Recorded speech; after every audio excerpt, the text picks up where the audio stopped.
Okay. Good evening. So, what is the last thing you have written?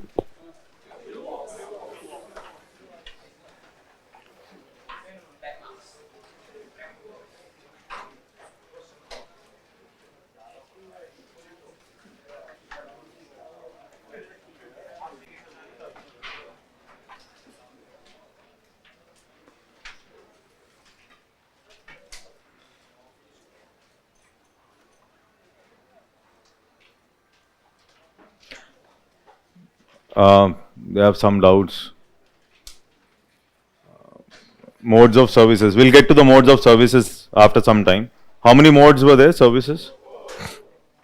Okay. So here, in agreement on agriculture, 3 we have put in the domestic subsidy. So domestic subsidy, one is amber box, then blue, and then green. Okay. Okay.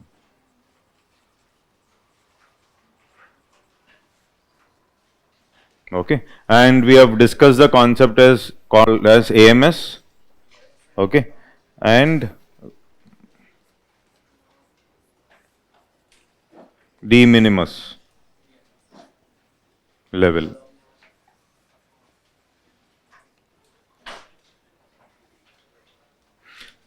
Suppose there is a question up to de minimis level of subsidy, is it trade distorting? No.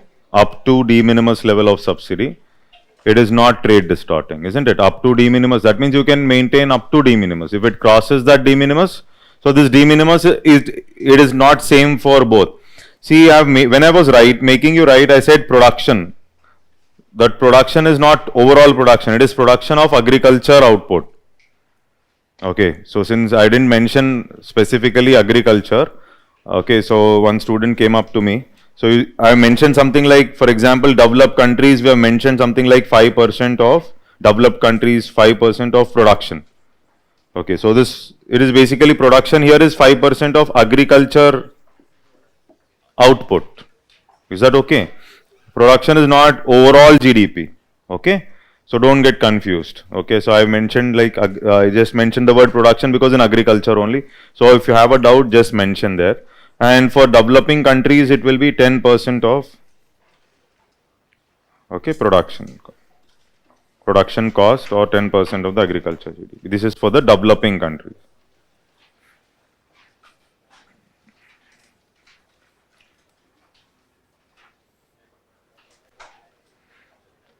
Is this clear?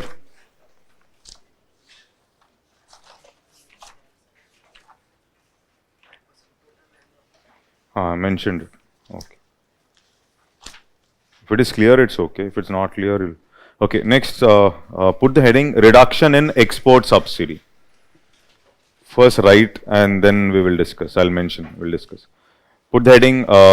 Second part. No, this is in the agreement on agriculture. First thing we have discussed. Okay, that is domestic subsidy. All these 3 boxes are in the domestic subsidy. It is clear. Till now, earlier they used to ask questions like amber box is related to what? WTO, IMF, World Bank. The question paper used to be like that. Okay, amber box is related to what? WTO. Earlier, before 2016, this is how questions were. Now nobody is asking such questions because you all will answer. That is the reason basically. That's the reason they're not asking such easy questions. Okay, now second one in agreement on agriculture is what? Related to export subsidy. So this is subsidy basically which you are giving to increase what? Exports. This is a subsidy which is given to increase exports. Just write down. Apart from domestic subsidies,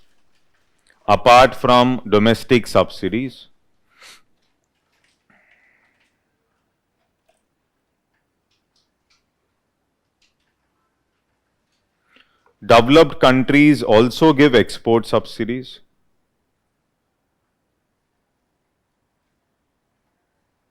Developed countries also give export subsidies to enable their farmers to enable their farmers to export their agricultural products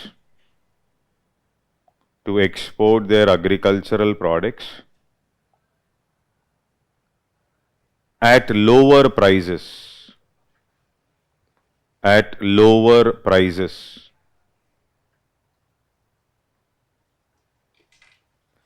which makes competition tougher for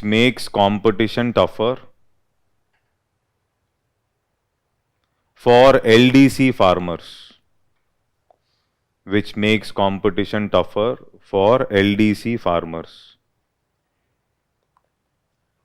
Is that okay? Continue. The AOA requires, AOA is Agreement on Agriculture. The AOA requires developed countries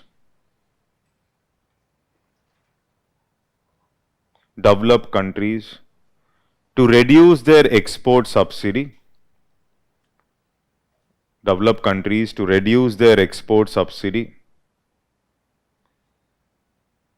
by at least 30% by value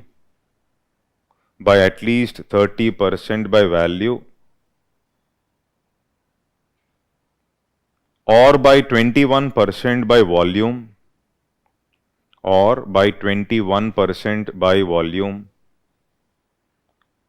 over a period of 6 years.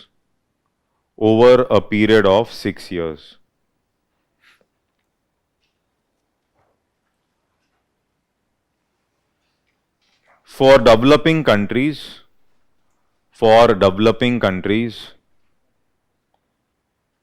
the reduction commitment is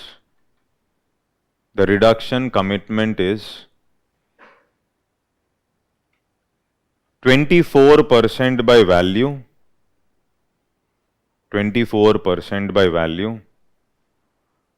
or 14% by volume over a period of 10 years. These numbers are not important. Over a period of 10 years. These numbers are not important because there was some conclusion with respect to this subsidy. Okay, so what is the subsidy? This is a subsidy basically to increase exports. So one challenge is always with respect to the developed countries giving these subsidies. Countries like India also give, that is developing countries like India also gives export subsidy. But in the recent past, there was also one issue related to sugar. Okay, I'll talk about it. Okay, developing countries can also give. Now the question is, this export subsidy will make the products cheaper.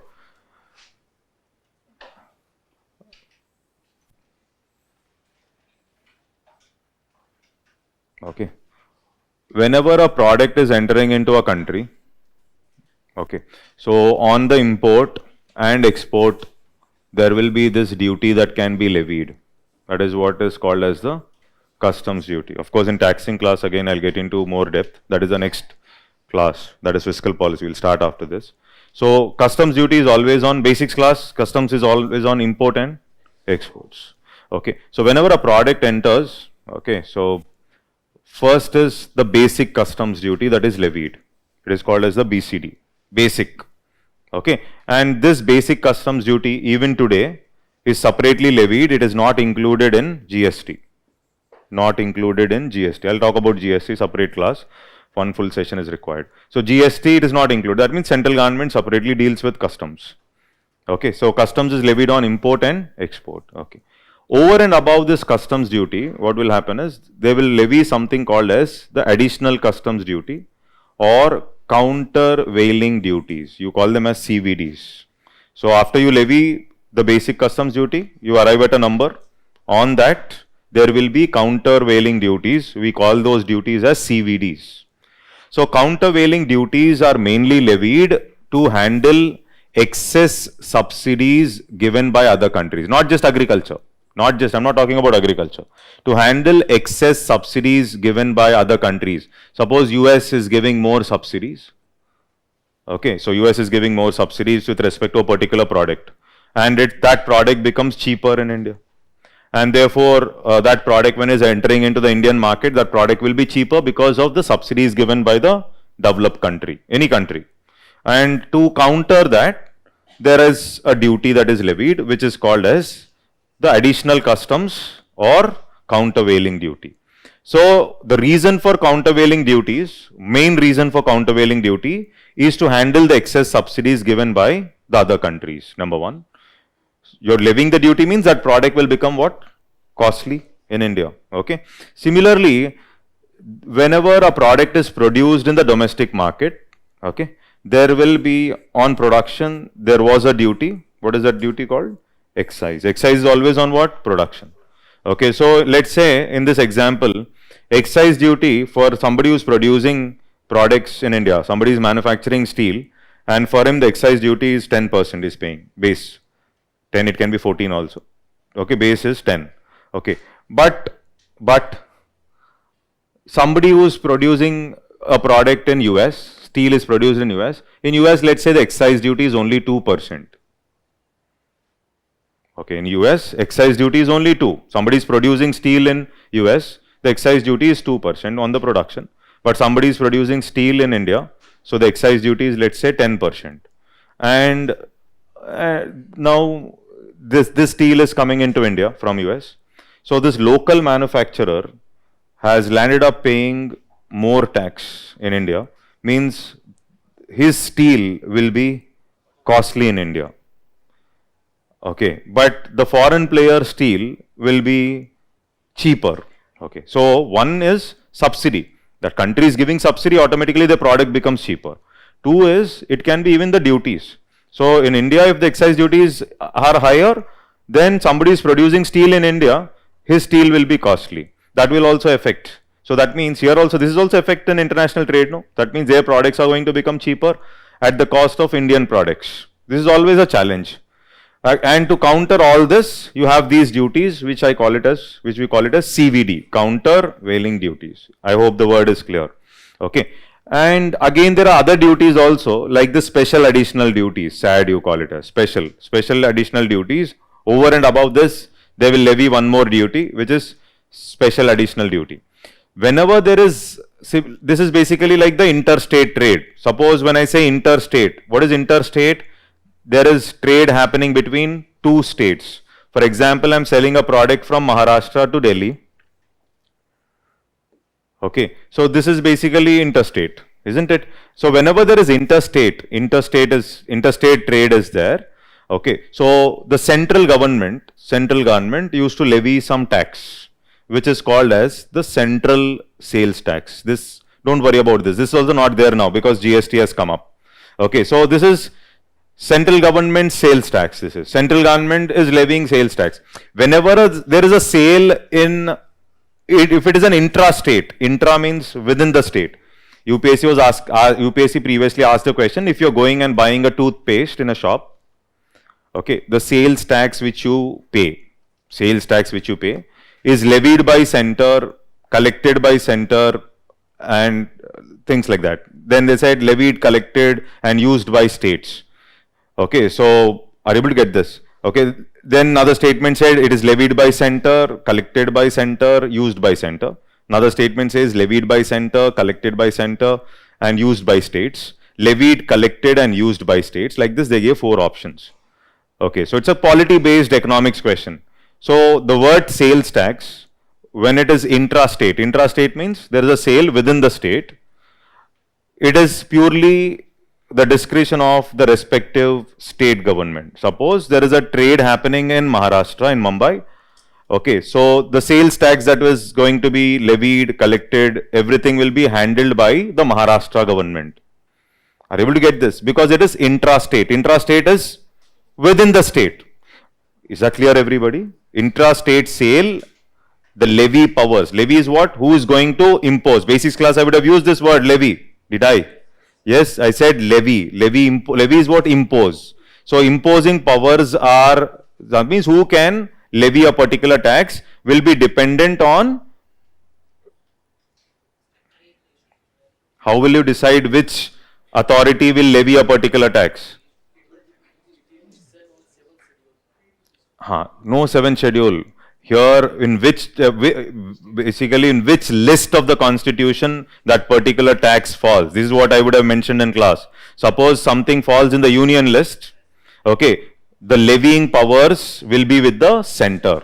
If something falls in the state list, for example, agriculture is a state subject. So anything related to agriculture tax, it should be levied by state. I hope that should be clear.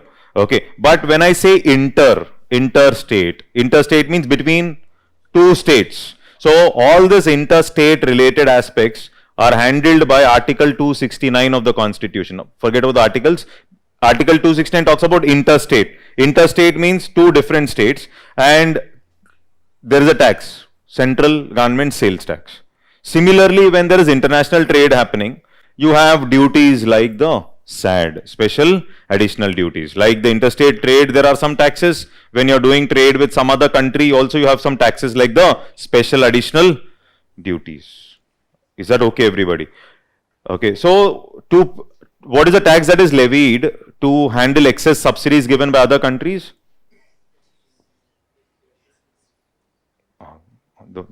Everything is over now. To handle excess subsidy given by other country, what is the tax? This is the tax. Is that okay? Countervailing. CVD, countervailing. Today this is also included in GST. So countervail, that should be clear. That means excess subsidies are always an issue with respect to trade. That much you have to remember. Over and above all that, if there is dumping, remember dumping? Over and above all this, if still there is visible dumping, then government will come up with levying something called as anti-dumping duty. Anti-dumping is only you can levy anti-dumping only if there is dumping. You have to prove that the other country has dumped products into your country. So in the basics class, I have used the word called cost dumping or predatory dumping.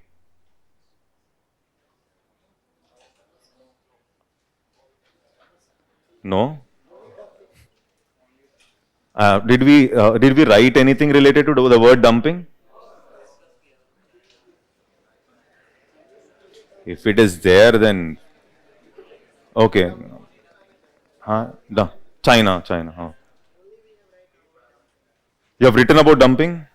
No? Okay, no problem. Leave. If a particular country is selling a product at a price lower than the cost of production in its country. Okay. Heard of it? Okay. So then only you can levy this. This is all clear, right? Similarly, listen. Now our class is not taxing. Now like this, that means you're protecting. With respect to agriculture also, there is every chance that there may be some products which are entering into India which might affect Indian domestic market, which may affect what? India's domestic market. Okay. So it may affect domestic market. So that means it may affect food security. For example, rice or wheat, it is moving into India. Okay, so it may affect the domestic market. So since such products may affect domestic market, there will be some ceiling. Ceiling is upper limit. If it crosses this upper limit, okay, India or developing countries basically, they want to levy some special safeguard mechanisms. I'm writing a word here. If it crosses a ceiling limit, this is the ceiling, this is the upper limit. So we are saying we'll allow up to this limit. If it crosses above this limit, then we want to levy something called as special safeguard mechanisms. We want to levy some duties, it can be duty, or some special safeguards. We want to restrict. So that is basically called as special safeguards. We want to safeguard our domestic market mainly with respect to agricultural products which may affect the domestic market. Are you able to get this? Now, this is basically, they use a word called, if there is a sudden import surge, if there is a sudden increase, import surge is nothing but sudden increase with respect to imports, sudden increase. Suppose, let's say wheat. There's sudden increase in import of wheat because of price fall, because of sudden price reduction in the international market. Wheat prices have gone down and wheat imports into India started increasing. So beyond a point, if wheat is imported, let's say this wheat import excess beyond this limit, if you import wheat, it may affect the domestic farmer. It may affect the domestic market. So India was always asking, along with other developing countries, we want to protect it. We don't want to follow agreement on agriculture here. Don't bring agreement on agriculture. Though agreement on agriculture is there, WTO is there, we also want to have a provision of special safeguard. What is the special safeguard? We will come up with some safeguards or restrictions to protect the domestic market, So always this aspect, so these agricultural products can move into the country at lesser prices. One reason can be because of excess subsidies given by other countries. Other countries are giving a lot of subsidy, then this wheat may become cheaper, and the same wheat is entering into the Indian market, and this wheat is crossing this limit, and then India was asking, if that happens, then we will go ahead with something called as what? Special safeguards. We are always asking this. And along with this, we were asking the developed countries, please reduce your export subsidy. So from the beginning, this discussion was there. Please reduce your agricultural export subsidies. And same discussion came up in the Doha round in 2001. Today we'll talk about this round anyhow. Doha round 2001. So this discussion came up here. Okay. And this discussion is the discussion of special safeguard mechanism. Discussion of what? Special safeguard mechanism. That means if there is a sudden surge in agricultural imports, sudden increase in agricultural imports, which is breaching the ceiling limit, okay, then Indian government or India basically can go ahead with levying some special safeguard to protect its domestic market. Is that clear? Okay. So that means this export subsidy and SSMs were part of the discussions from the beginning. Okay. But no conclusion was there in 2001. They did not conclude it. Only we were asking for this provision. Only we were asking, why don't you come up with, helping us with, allow us to come up with these special safeguards, but it did not conclude. Okay. But what happened is, in the Nairobi Ministerial Conference, this was in 2015. Nairobi Ministerial Conference in 2015.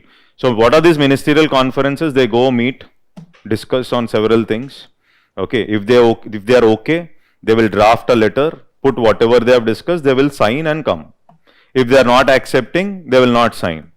This is what happens in a ministerial conference. Okay, so I'll talk about the ministerial conference, but Nairobi, this in 2015, in Nairobi they said, okay, fine, we will allow you to go ahead with special safeguard. That means if there is this breach, okay, but they were fighting how it will be implemented, but at least they said, okay, you can go ahead with special safeguard mechanisms. The concept of special safeguards originated in the Doha round. This is one thing. Second is, the developed countries said, we will remove export subsidy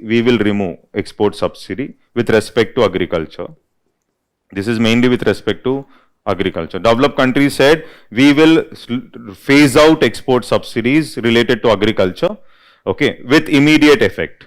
With immediate effect in 2015, they were saying we will remove export subsidies related to agriculture with immediate effect. That means they were saying we will remove export subsidies, don't worry, with respect to agriculture. And countries like India said we will also remove export subsidies by 2019. Okay, India, this is India's logic. Developing countries like India said we will also remove export subsidies with respect to agriculture by 2019, barring few we will extend it, like the marketing subsidies, marketing related subsidies, or logistics, transportation, logistics subsidies. This probably will remove it by 2023. This is what India was saying. India was saying we will do it by 2019. We will also remove export subsidy related to agriculture by 2019. And except few, and these except few will be production related. Production, not product. Okay, like the marketing related subsidies, logistics related subsidies, etc. So we accepted. We said we'll also do it by 2019, most of the subsidies, export subsidies, and few things by 2023. Till here, is it clear? Okay.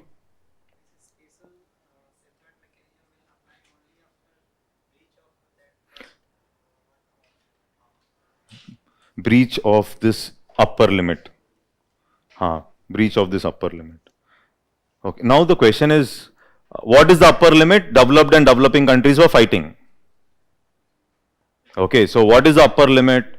Okay, upper limit, somebody says, upper limit should be if you're crossing more than 50% of your, if it is 50% of your total output of wheat, let's put 50% of your total production of wheat. Suppose you're producing 100 kgs of wheat. So if you're crossing more than 50, if the import is crossing more than 50, then you can go ahead with special safeguard. This is one logic. India says, no, the upper limit should be 10% of our total production of a product. Like that, they will be fighting. These fights are common, these numbers are not required. So upper limit, developed country was saying, this upper limit is 50% of your production. Let's say wheat, 100 kgs of wheat is produced. If it crosses 50, India, you can go ahead with special safeguard. India says, no, if it crosses 10%, 10 kgs, out of 100, 10, that means the import is more than 10 kgs, then we will go ahead with special safeguards. Like this, they were fighting. That's a different thing. Is this clear? It only is you can come up with special safeguard only if it breaches the upper ceiling. Before that, you can't. Now, how do you say which one will affect domestic market? There is this self-designation in WTO. WTO is a little difficult topic. So that's the reason there will be some problem. Okay, but anyhow, we have to do. No other option. Self-designation means a country self-designates itself as a developing country. So my country is a developing country and I will come up with special safeguards with respect to these items. Okay, so this is called self-designation. But the developed world, US says, why are you going ahead with self-designation? Don't allow self-designation. Every country says wheat is important, rice is important, like that. So there should be careful application of procedure. And then decide which one can be put under this category, which one should not be put under this category. So this is some tussle or fight between the developed country and developing countries. Is that okay? Have you followed? Is that okay? No? Okay. So, see, that cap is 10%, we will levy. Okay, then if they are not happy, they will go and file the case. Then we will fight. They said we will remove. Yes. See, there's nothing like 100% success rate. They said they will remove. India also said 2019 we will remove. But CVD is there. CVD is there, but CVD is part of GST now. CVD is there now. CVD is part of GST. CVD is a tax. Getting confused. I'll repeat after 2 minutes. I'll repeat it again. Listen carefully because one or two have not followed. Is that okay? Okay. Yes. See, import subsidy, first of all, why should somebody give import subsidy is the question. Okay, so export subsidy is basically to promote your exports. Why is subsidy given? Subsidy is given, government is putting money from its pocket so that the product which you are exporting will become cheaper. That is what is export subsidy. In the same logic, if you ask me what is import subsidy, government should subsidize imports, but generally government will not be interested in subsidizing what? Imports. Government is more interested in subsidizing exports. Have you understood? Okay, so is this clear? We were restricting imports. We were not favoring imports, no? Okay. I'll repeat it first. Listen very carefully. Nothing great here actually. What is export subsidy? Export subsidy is a subsidy that is given to encourage agricultural export. That's all. Not the domestic subsidy. This is mainly the purpose of the subsidy is to encourage your agricultural export so that you can export more agricultural products. Developed countries have the ability or capacity basically to give more export subsidy because they are rich. Because of that, their products will enter least developed countries, their products can enter countries like India, and therefore they can affect the domestic market. Okay. Now, whenever, if it is going to affect the domestic market, there will be some commodities which can be seen as important commodities because they are important for farmers. They may affect the food security, etc. So, under such circumstances, we were asking an exception with respect to violation of agreement on agriculture. We may violate agreement on agriculture by levying some tariffs or putting some special safeguards. No free trade, we'll levy. We want to protect our market. When do you want to protect the market? Provided those imports for us, those exports of theirs, those imports are crossing a particular upper ceiling. Now, who will decide the ceiling? Obviously, the country which is putting this SSM, they were asking for that ceiling. Again, there is discussion in the WTO what should be the ceiling. Okay, but if it crosses the ceiling, then we can come up with special safeguards. This we have asked in 2001, but no conclusion came up. But some conclusion we have arrived with respect to the special safeguards in 2015. This is one aspect. I think this is clear. In this 2015, Nairobi's ministerial conference, developed countries were little open enough in terms of saying that we will also remove export subsidies with immediate effect with respect to agriculture. That is what they have mentioned. India also said we will also remove export subsidies by 2019, except few like marketing and logistics, which we are planning to remove by 2023. Is this clear, everybody? Okay. And there is no link between this discussion and this. This is something to tell you, these are taxes. That means restricting the subsidies given by other countries. We also have taxes. We also had taxes like CVD. This is not for agriculture alone. This is in general. We levy a tax called as countervailing duty, mainly to counter excess subsidies given by other countries. Is that clear?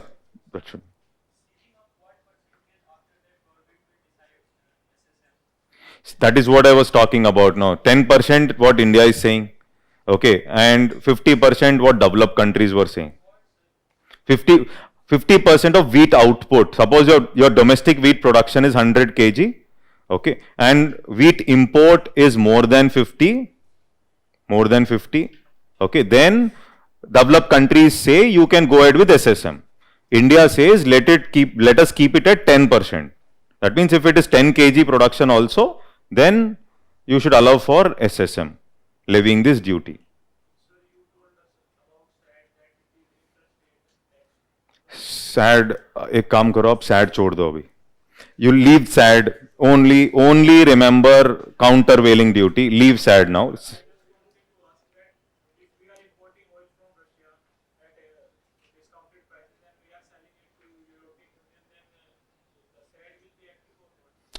Today there is no CVD and SAD.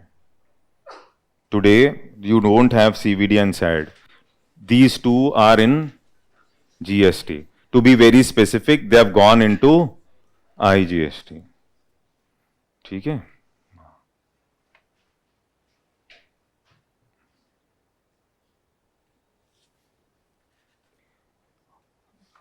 Okay, so I should have stopped here. My mistake. Okay. Thank you. I should have stopped here. This we'll discuss later. Because you know this word, so I've gone ahead. But only to make you understand. So I think it is clear till here. Okay. Now, what happened in 2019? Okay. In India, there was one challenge. Sugar cane production started increasing. Sugarcane production. Okay. So because of this, sugar output in the market will increase or decrease? Obviously increase. Okay. So because of this, sugar prices in the domestic market started continuously falling. Sugar prices. Because of the fall in sugar prices when they are falling, okay, so the sugar mill owners, sugar mill owners, who crush the sugarcane, bring out sugar. Okay, if you see states like Haryana, they have a separate state remunerative price, like the FRP. Haryana, UP, they have a separate price. We'll talk about it. See, our sugar mill owners, they started making loss. Prices are continuously falling. Then sugar mill owners started making losses. So when they start making losses, these sugar mill owners may not pay the guaranteed price which they have to pay to the producers, sugarcane producers, that is a farmer's basically, sugarcane producers are there. So there is a guaranteed price which the mill owners have to pay to the producers, sugarcane producers, and that price is called as the fair remunerative price. What price is it? FRP. Okay, fair remunerative price. Okay. Now this is legal. It has a legal backing. Legal backing means compulsorily mill owners have to pay it to the producers within a span of 14 days after the output is delivered. Okay, within a span of 14 days they have to pay. Legal. MSP there is no legality, but FRP there is legality. Compulsory you have to pay. But now the question comes up, if the mill owners make loss, they may not pay this minimum price, minimum guaranteed price which they have to pay to the producers. So this risk is there. So what government did, what Modi ji did is, he started giving export, indirectly their logic is started giving export subsidy so that this excess sugar output starts moving out of India. It starts moving. This sugar, excess sugar should start moving out of India because of this export subsidy, and slowly these sugar prices in the market should increase. Production is, so the sugar output if it decreases then prices will increase, and when sugar prices increase, sugar prices stabilize, mill owners will be comfortable. If the mill owners are comfortable, they will definitely pay this assured price which is called as the fair remunerative prices. Have you understood this? So government started increasing sugar export subsidies related to sugar. Now when this happened, countries were upset. Which country? Brazil. Brazil is good in sugar. Okay, and some developed countries, Latin American countries, they started filing cases against India in the WTO. In the WTO, they go and say India should have removed export subsidies by 2019. But they are still continuing to give excess subsidies, which is destabilizing our market. This sugar is entering into our markets, it is affecting our domestic market, and they started filing cases against India. So initially when they go and file cases in the dispute settlement body, okay, there is first they want to resolve it through discussion first. You want to avoid conflict, no? First thing is that. So India started giving an explanation. India said, okay, fine, whatever subsidies we gave are purely marketing related subsidies. Okay, and logistics related subsidies, they are not product related subsidies. And for these we anyhow have time till 2023. And whatever subsidies we were giving is marketing or logistics, and these are not product specific. Overall marketing subsidies, overall packaging related subsidy, overall logistics related subsidy we are giving. This is not product specific for sugar. Okay, this is not specific to sugar. It is a marketing subsidy which we have given. Because of that, probably the sugar export. This is how we try to counter the case filed against the Latin American countries in the WTO dispute settlement body. Have you understood? Is this clear? Like this, see, don't think just because WTO is there, everything will be fair and fine. Okay, that is one organization that's there. Okay, if there is a problem, they will go file cases and fight. Okay, so this is how it happens. It's not that just because it is there, nobody will give subsidy, everybody will abide by the rules of WTO. No, that's not possible. One organization, how can it control everything? Is that clear? Okay, so during COVID, there was no discussion only with respect to subsidies. Nobody was asking, don't give subsidies. Everybody was interested in giving subsidy. Is this clear? Okay, so that is about the, some background about the export subsidy. I hope it is clear. Nairobi, again, it will come, but this is how you should understand export subsidy. Okay. Did I use this word CACP, Commission for Agricultural Costs and Prices? Yes?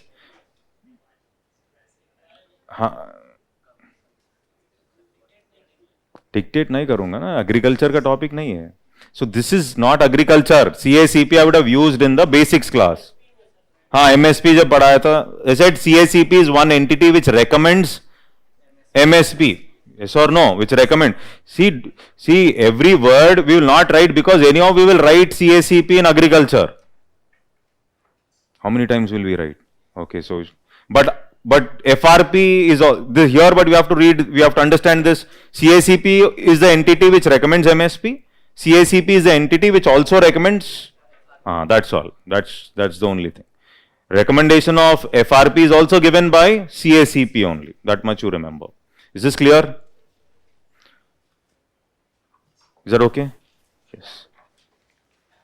WTO is the most heavy topic, and generally that's the reason I don't want to take it at the end. So all the heavy topics should be over in the beginning. So any doubts, you will have a lot of time to ask. Any doubts you have, we can revise, you can ask. So easy topics should be at the end. Got the point? Yes.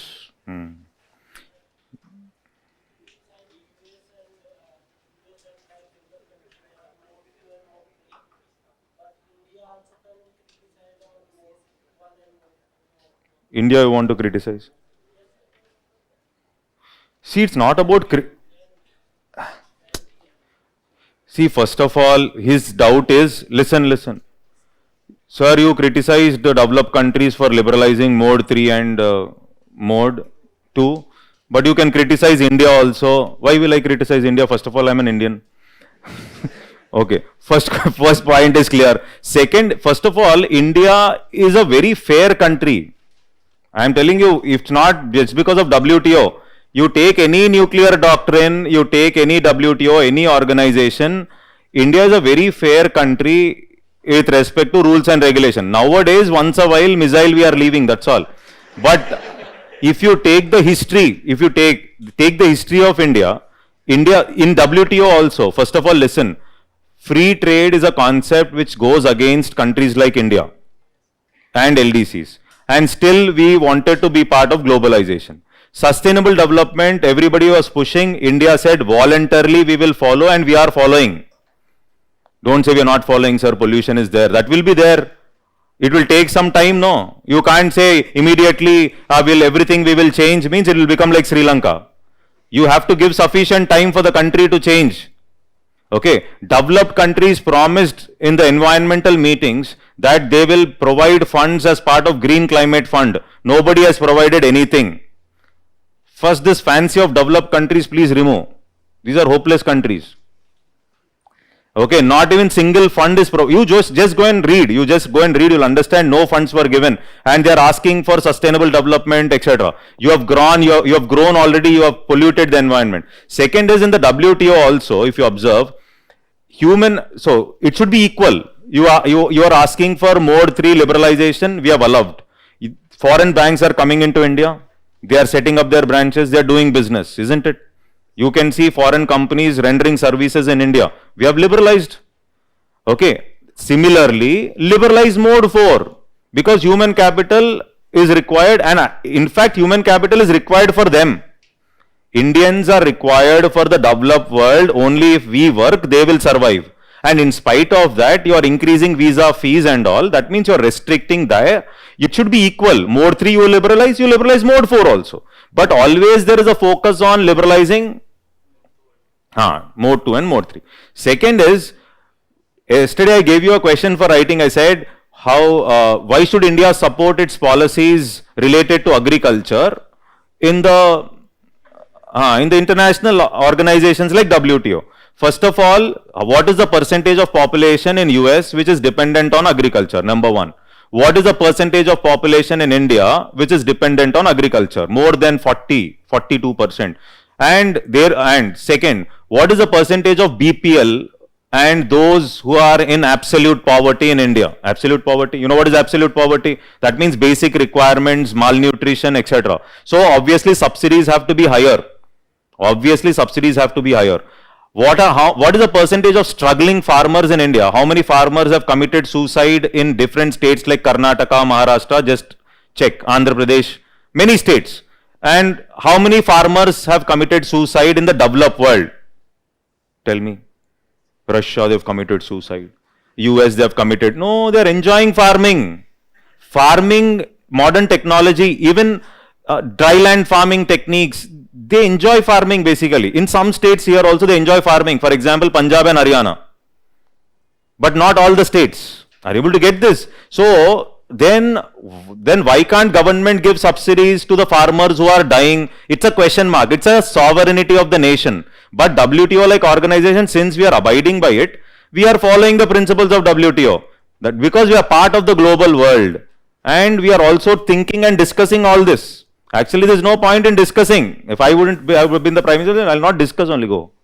Okay, so why should I discuss? But we are part of the global world and therefore we are sitting, discussing and all that. In spite of farmers being affected, number of poor, there you talk about relative poverty. In developed world, what is relative poverty? How?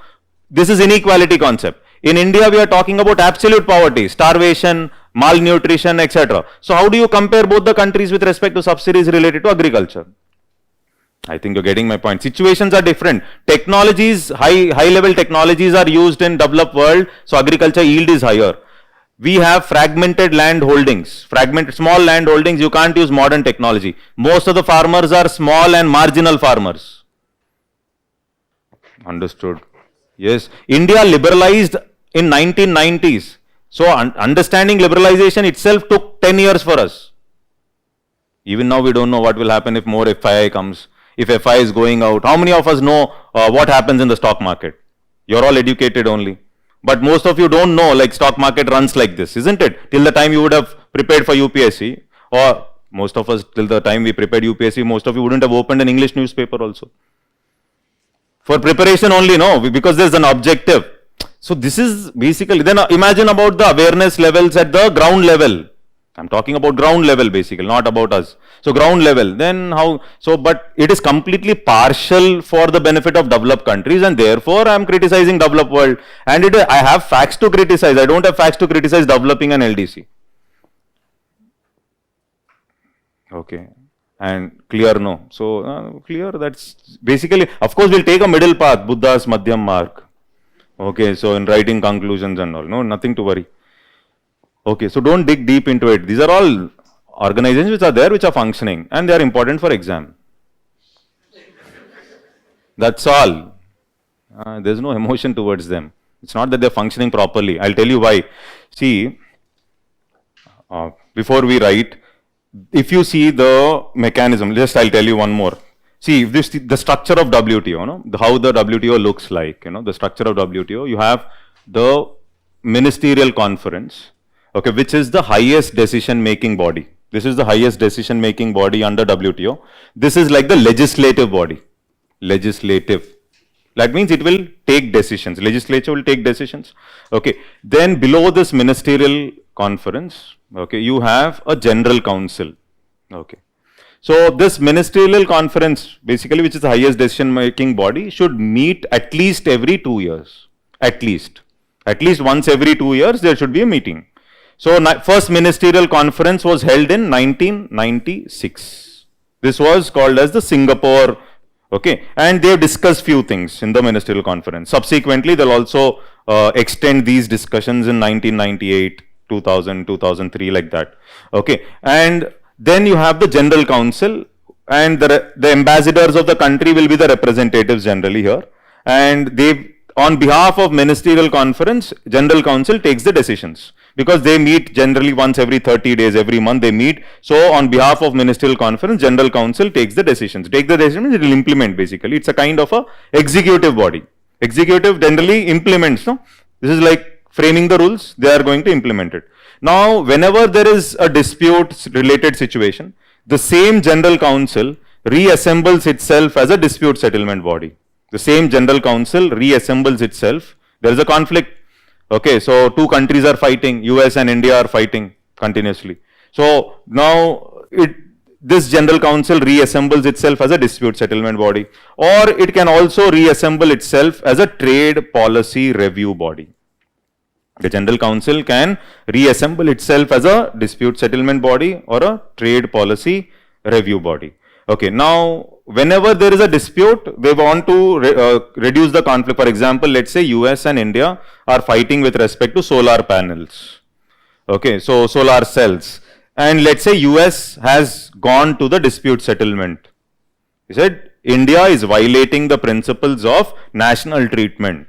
India is violating the principles of national treatment. It is not giving us opportunity. It is only procuring material from Indian manufacturers in India. This is the case. Okay, and they have gone to the dispute settlement body. Then this dispute settlement body it can appoint a dispute settlement panel. One is a dispute settlement panel. Okay, then you also have an appellate body where you can go and appeal. Appellate body is where you can go and appeal for your case. Okay. So now there is a process of arbitration. Now there is a conflict, you have to resolve the conflict. So this dispute settlement panel comes up with some judgment. Says, okay, this is the judgment is India, you are wrong. Okay, what you did is wrong. Okay, what US is saying is right. Let's say this is the judgment. Okay, because you have violated the principles of national treatment. Just an example, yes, there was this case also. And they have gone to the dispute settlement body, the judgment has come up. India is not happy. Now India can appeal. Go and appeal. No, this is not right. We can go and appeal. And these appellate authorities basically, so everybody cannot sit as a judge here. These are technical judges. No, you should understand trade. So every Tom, Dick and Harry, you can't pick up and say you give judgments on trade related international trade. No, they have to study international trade. They should have experience in international trade. So generally you will have some 7 judges, 7 people sitting in this appellate for arbitration and all. Okay, so and these are technical basically, and these judges have a 4-year term. 4-year term. And there is also reappointment of judges. How is the reappointment done? Reappointment will be done only through consensus. Consensus means all the countries should accept. In WTO, decision making is based on consensus. Consensus is, okay, fine, if nobody is blocking their reappointment, etc. Now, during this situation, many a times in 2019, what happened is, US was continuously blocking the reappointment of judges. US was continuously blocking. US says there was a South Korean judge, okay, and they wanted to reappoint him, and US was continuously blocking because US did not get favorable judgment from that fellow. Okay, so earlier he was little like he was talking something like, okay, US, you did this or you did that. This happens not only with respect to these organizations. This happens even with respect to credit rating agencies. There are some credit rating agencies. Okay, so credit rating agencies will rate countries, rate companies. They'll say you're credit worthy or not. Credit worthy means you're okay with respect to taking loan, taking credit. That is what is the ratings are given. Okay, so here also there will be people who are heading them. So US used to block. Okay, so here also same thing. US used to block the reappointment of judges, and there came a situation where there were no judges only. There were no judges, at least 4 judges should sit and give judgments, and there were no judges who can sit and decide on the cases which have piled up in the WTO, and no judgments. So this main intention of shifting GATT into WTO is that you have a strong dispute settlement mechanism. But the crown, this is called as a crown body. Crown is the most important body. No, that is, GATT did not have a strong dispute settlement mechanism. You wanted to put it in the WTO. Now the same dispute settlement mechanism started becoming redundant or weak because of countries like US, which were blocking the reappointment of judges. So this is the reality what happens, and the cases started piling up. Nobody is able to give judgments there because the judges are not there, and US blocks the appointment of judges. And that means the main aspect of multilateral trade, fair trade, dispute settlement mechanism, everything is gone. I think it is clear. Is this clear, everybody? Understood? So this is how happens. They will not ask like, Is it everything fair, etc. We'll see what happens. See, there's one question which I'll give you. Do you think WTO is biased for the benefit of developed countries? Discuss. If I say discuss, you should also have points for the positives of WTO for developing nations as well. Is this clear? Okay.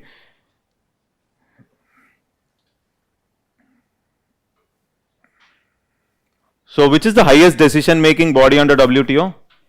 Ministerial conference. Okay. So, put the heading. Third one is improved market access. Write down. Or improved market access. Very simple. Write down. Improved market access. This is the third one in the agreement on agriculture. In the principles of WTO, did we use this improved market access? No.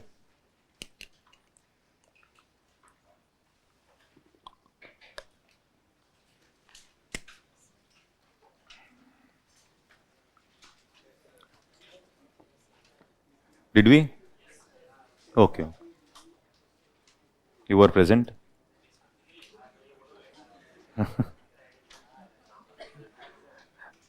I didn't discuss, I just made you write the word. Huh? Okay. What is improved market access? Converting non-tariff barriers into tariff and slowly reducing the tariff barriers. Write down. Market access refers to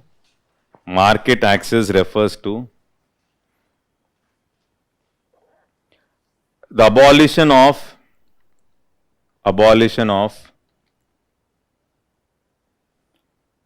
excessive non-tariff barriers in agriculture.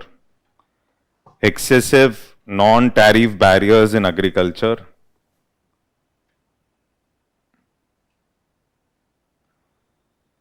And converting them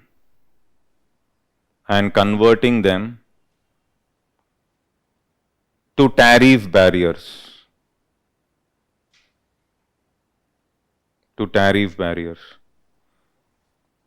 Continue. Subsequently, it also requires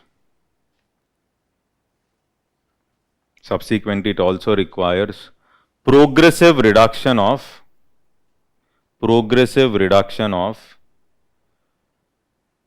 tariff barriers also.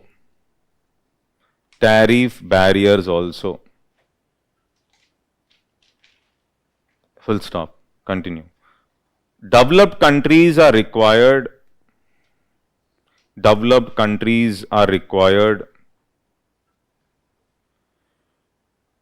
to reduce their tariff line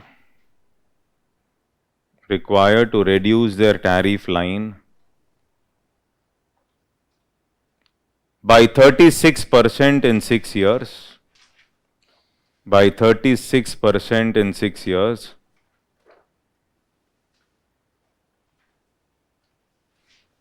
And the corresponding reduction commitment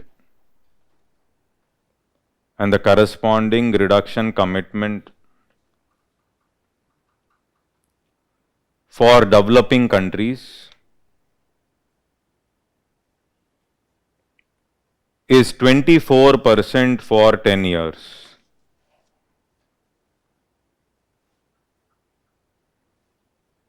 For 10 years.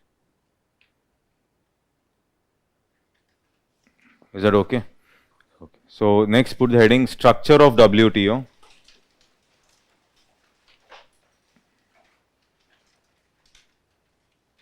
Structure of WTO. Under that first one, ministerial conference.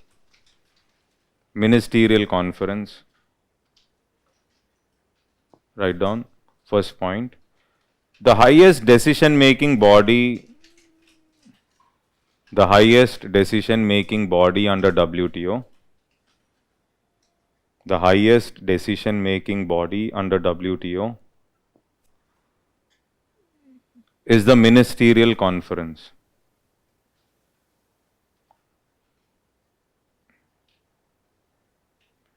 which meets at least once every 2 years. Which meets at least once every 2 years.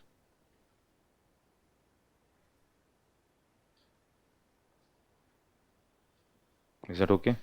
Next point. Ministerial conference can take decisions. Ministerial conference can take decisions on all matters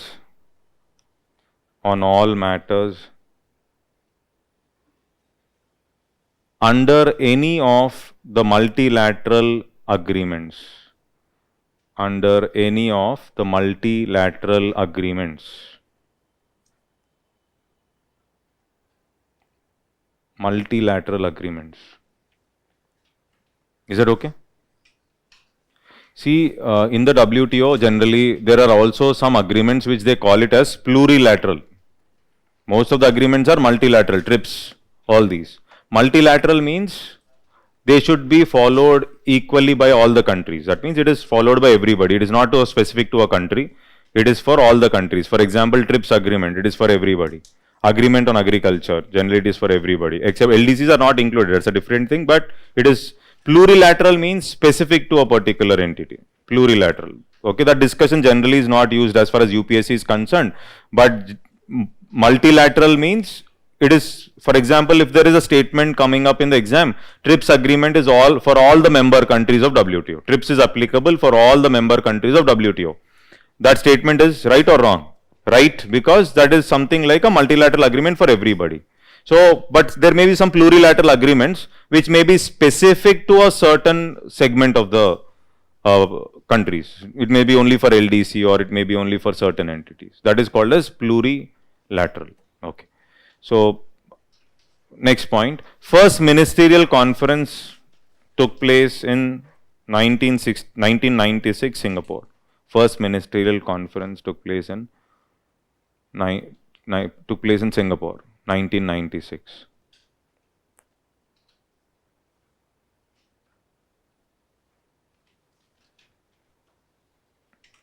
Okay, next put the heading General Council.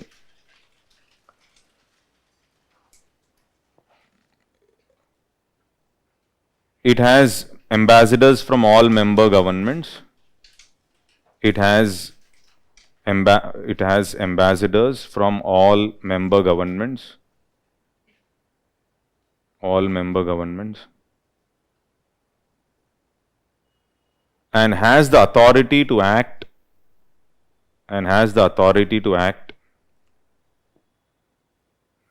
On behalf of ministerial conference. On behalf of ministerial conference. Is that okay? Continue.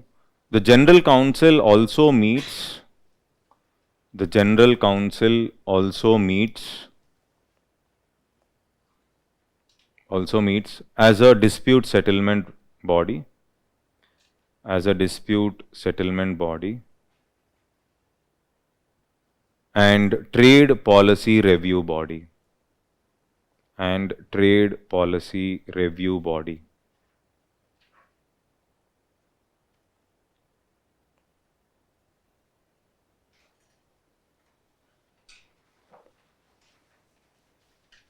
Okay, then write down dispute settlement body. Dispute settlement body.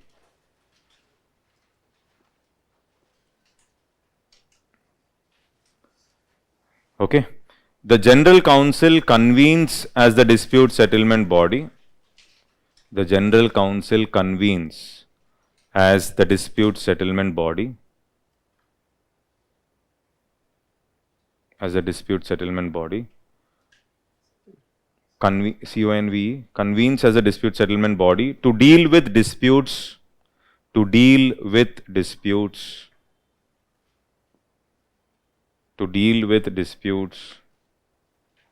WTO members.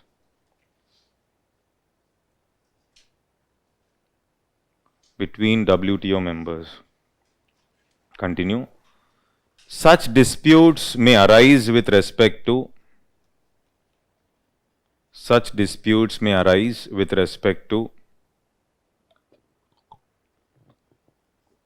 with respect to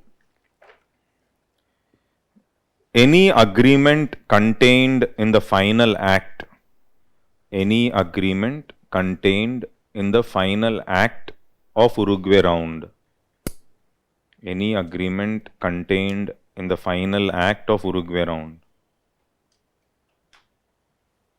any agreement contained in the final act of Uruguay round. Is that okay? Clear? Continue. Dispute settlement body focuses on following aspects. Dispute settlement body focuses on following aspects.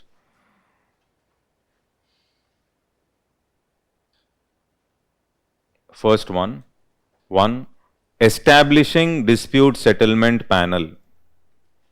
Establishing dispute settlement panel. 2, second point, write down. Establishing dispute settlement panel. 2, refer matter for arbitration. Refer matter for arbitration. That means India and US are fighting now. It should accept and send it for arbitration. Okay, if it is not accepting, that the case is not taken. Okay, refer matter for arbitration. Is that okay? 3, write down. Adopt panel / appellate body. Adopt panel / appellate body / arbitration report. Arbitration report. Okay, see, once it goes to the appellate body, okay, so India has appealed, no? If India has appealed and India again, when it has appealed also, India has got a judgment against India. Okay, and then you have to accept it.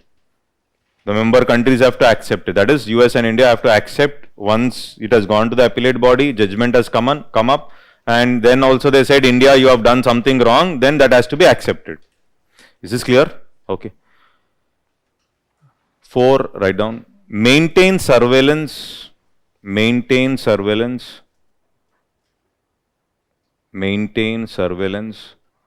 over the implementation of recommendations. Over the implementation of recommendations.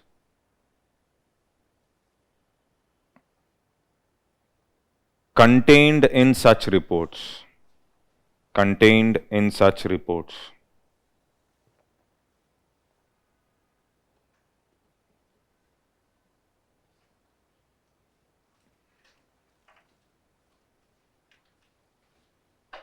Okay. Next, put the heading appellate body.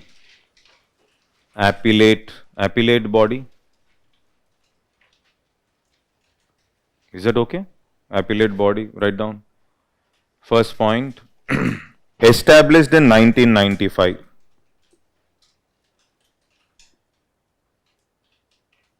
Established in 1995. Next point, this dispute settlement body should appoint persons to serve,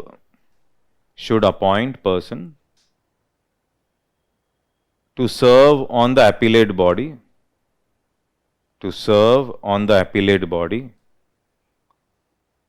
for a 4-year term. To serve on the appellate body for a 4-year term. 4-year term. Okay. Next point. It is a standing body of 7 members. It is a standing body of 7 members that hears appeals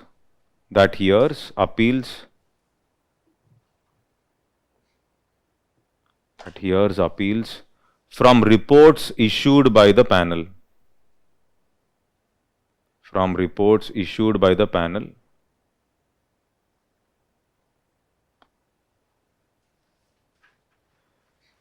With respect to disputes brought by WTO members. With respect to disputes brought by WTO members. With respect to disputes brought by WTO members. Is that okay? Next point. The appellate body report once adopted. The appellate body report once adopted by dispute settlement body.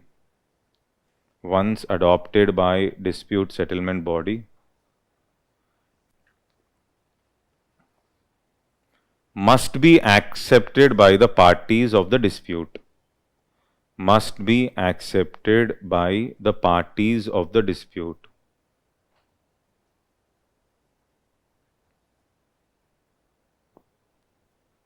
So, okay. Next point. The dispute settlement body is losing relevance. The dispute settlement body is losing relevance. Losing relevance as the multilateral nature of WTO, as the multilateral nature of WTO, multilateral nature of WTO is being diluted,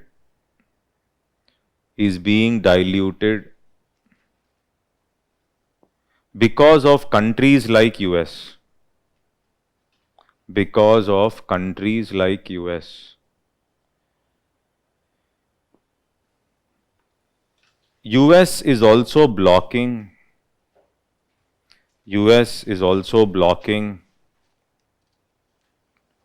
the reappointment of judges,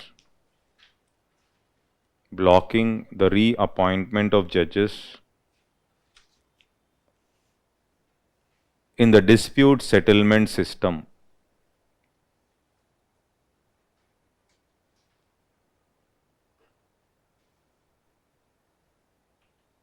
The dispute settlement system. Is that okay? Then this is the most important area. This is not so important, but just write 3 lines. Put the heading Trade Policy Review Body. Trade Policy Review Body.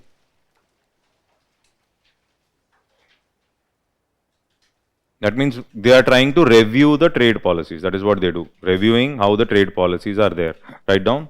The General Council meets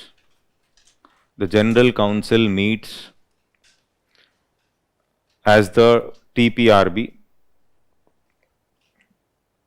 General Council meets as the TPRB to undertake trade policy reviews of members. To undertake trade policy reviews of members. Trade policy reviews of members under the TPRB. Under the TPRB. And to consider the Director General's regular report. And to consider the Director General's regular report on trade policy development. On trade policy development.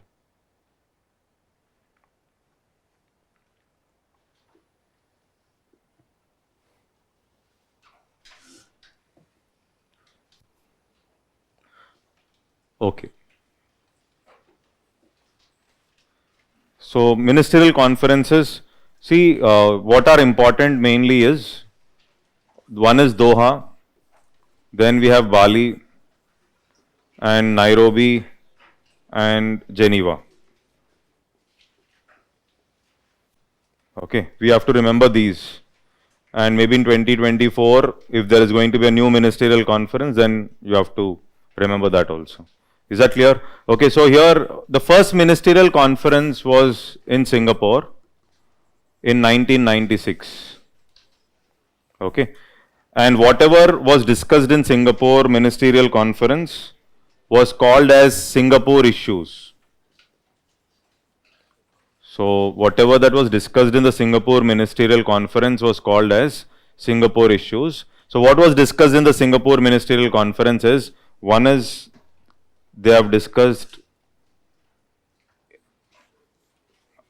investment, okay, 2 trade facilitation,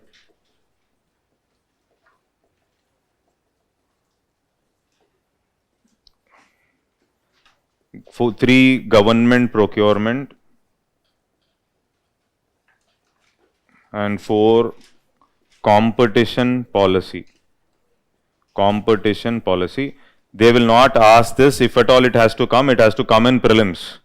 What are Singapore issues they can ask? Okay, so you should remember, that's all. Other than that, they will not ask anything. So in the Singapore issues, so these are Singapore issues, and subsequent ministerial conference, these things were discussed as Singapore issues. So investment, trade facilitation, government procurement, and competition policy. These 4 are part of the Singapore issues. Okay, in other ministerial conferences also they were discussing this. So what is this investment? There should be easy movement of investment with minimum restrictions. Whenever foreign investment is moving into countries, there should be easy movement of investment with minimum restrictions. That is what was discussed. Okay, trade facilitation, the word trade facilitation itself means facilitating trade. So when I am saying facilitating trade, okay, how do you facilitate trade? One way of facilitating trade is keeping the customs duties to the minimum. Okay, or you will also have single window clearance mechanisms. Single window, under a single roof, all the approvals have to be given. Okay, so they should not be running around government offices for getting approvals. This is called a single window clearance. Facilitate trade without much of problem. Okay, so and also promote online. Everything is written. There will be problems, red tape. Okay, movement of files will become difficult. So make things online, and all these are part of the trade facilitation. Facilitating trade easily. Okay, government procurement. So what is government procurement? Whenever government is procuring some raw materials, it should follow the principles of national treatment. That means it should not favor the domestic companies over the foreign companies. So there should be transparent mechanism when it comes to government procurement. Is that okay? So they were also discussing on competition policy. So competition is something like fair competition should be there. Okay, in reality there is nothing like fair competition, which we all know. Okay, in reality there is no fair competition, but here logically speaking, generally competition is always among equals actually. So that is the principle which also backs the reservation policy. Somebody is here, you pull them here so that they will compete. So here also when you are talking about competition policy, competition is basically, there should be fair competition, means there should not be dumping. Heard of dumping?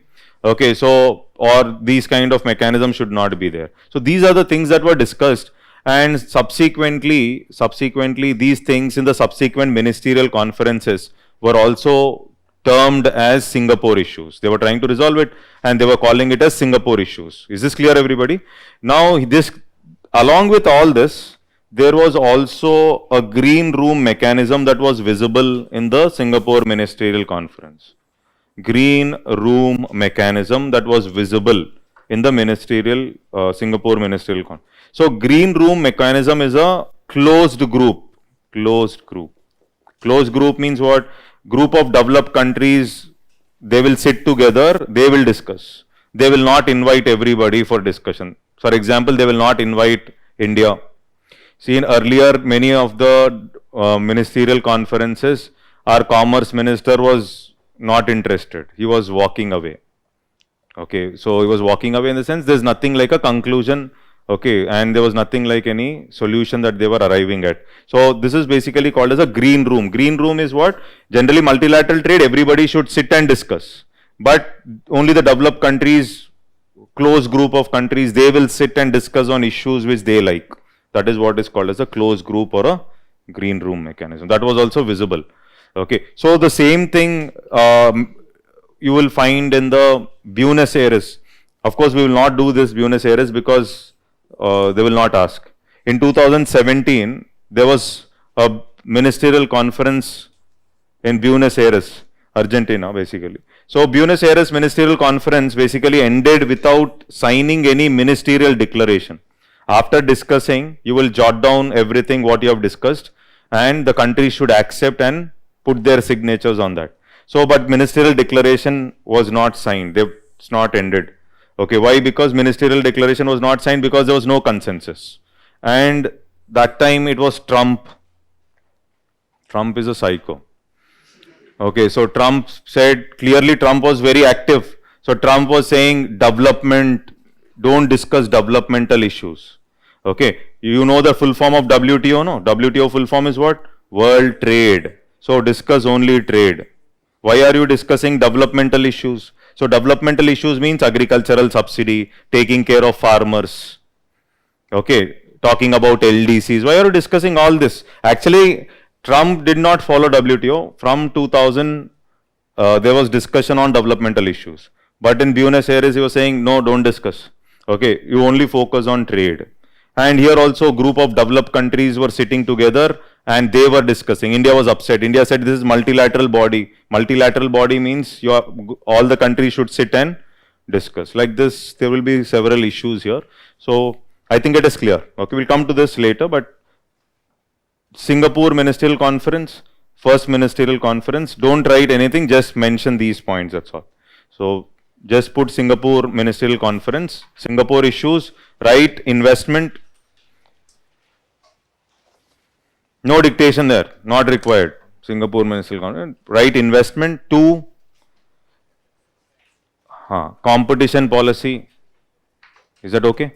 Then write trade facilitation.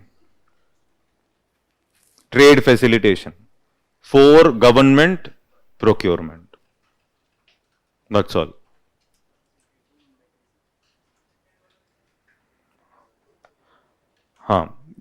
Green room mechanism, then write in brackets closed group discussion. Closed group discussion. Green room mechanism, in bracket write closed group discussion.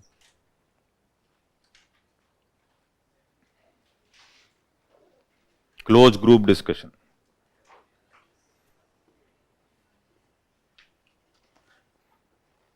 Is that okay?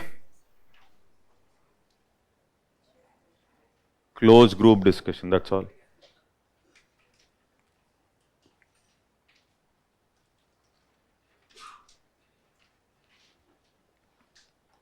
Done? Now the second one is important, I will dictate also. That is about the Doha round. Let me discuss first, then I will dictate. Okay. So Doha 2001, which is very important, even today it is important.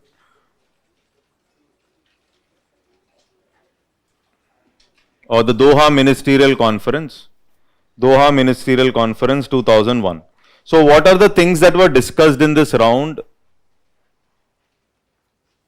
What are the things that are discussed in this round? First is, see, this round was called as Doha Development Agenda.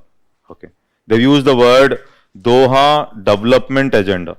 When I'm using the word development agenda, it is basically there are some things which are beneficial for the developing countries.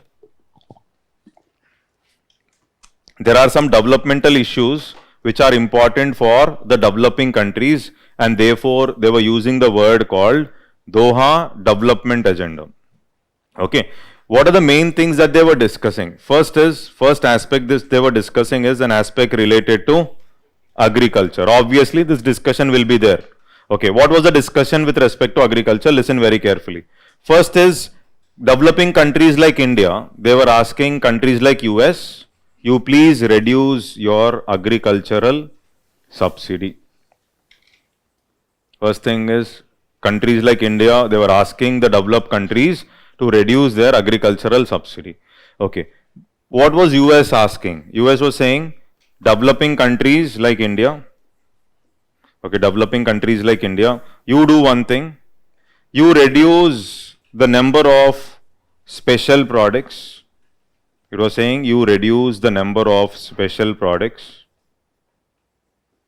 Okay, reduce. Countries like India, you reduce your number of special products and number of import sensitive items. you reduce the number of special products and number of import sensitive items. So this is what US was saying. Okay, you asked us to reduce agricultural subsidy. So we will ask, you do one thing, you reduce the number of special products. Okay. Now what are special products in agriculture basically? Special products in agriculture are those products which directly or indirectly affect the food security of the nation. Directly or indirectly affect the food security of the country. So since it is going to affect the food security of the country, we will not follow the agreement on agriculture. Okay, so we will not follow free trade principles. We will restrict the trade because these are special products which are of particular importance to farmers because of issues like food security. Are you able to get this? Since they are important for farmers for reasons like food security, and we will come up with restrictions. We will safeguard them. We will safeguard. We'll come up with special safeguards. Whatever we want to do, we will do. We cannot follow principles of agreement on agriculture. This is the logic.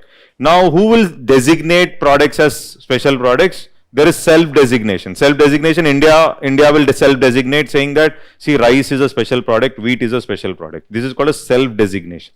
Okay. Is this clear? They were asking us to reduce the number of special products. They were also asking us to reduce the number of import sensitive items. They were also asking us to reduce the number of import sensitive. What is import sensitive? If you import beyond a particular limit, they will affect the domestic market. That is the meaning of import sensitive. Import sensitive, the sensitive, if you import more of such items, they will affect the domestic market. So reduce. With these items basically, we will not follow the agreement on agriculture. We will come up with restricting them. So US was asking, why don't you reduce the number of special products as well as import sensitive items which you generally self-designate. Is this clear, everybody? Is it okay? Yes. Another important aspect is the developed countries were saying, developed countries, US especially, US was asking for reducing the tariff lines with respect to products which are called as NAMA products. Okay. NAMA is non-agricultural market access. NAMA is non-agricultural market access. Earlier UPSC asked, NAMA came up during discussions of which round? Doha round. Okay, NAMA is related to WTO. So the full form of NAMA is non-agricultural market access. Okay, so what is this NAMA basically? NAMA products are those products which are not as part of, not covered in agreement on agriculture, nor they are covered in this agreement like the services related agreement. They are not covered in other agreements. Okay, now what are the main NAMA products? NAMA products, why they are important first of all? They are important because around more than 80% of merchandise trade, merchandise is basically goods. 80% of goods trade happens with respect to these products. 80% of export-import trade happens with respect to these products, NAMA products. They mainly contain manufacturing products. They mainly contain, major chunk of NAMA products is what? Manufacturing. They mainly contain manufacturing. They will have oil, or they'll also have fisheries and other things also. Fisheries, honey. Okay, so a few things like these, not purely manufacturing. They also have oil, but major chunk of NAMA product is what? Manufacturing. So who is good with respect to NAMA products? Developed or developing countries? Obviously, it will be the developed nations who are good. Okay, because major chunk of NAMA is what? Manufacturing. Now, who will levy more tariffs or duties on these products? Developed or developing? Developing countries. So countries like India, developing countries like India, they were levying higher tariff. Obviously, they used to levy higher tariff. Why? They want to protect their domestic market. They are not good at it, and therefore they were levying, they wanted to protect their domestic market, so higher tariffs were levied by developing countries. So what was US saying? If you want us to reduce our agricultural subsidy, you do one thing, you reduce your tariff lines with respect to NAMA products. You reduce the tariff lines with respect to NAMA products. Okay, so then we will think of reducing subsidies with respect to agriculture.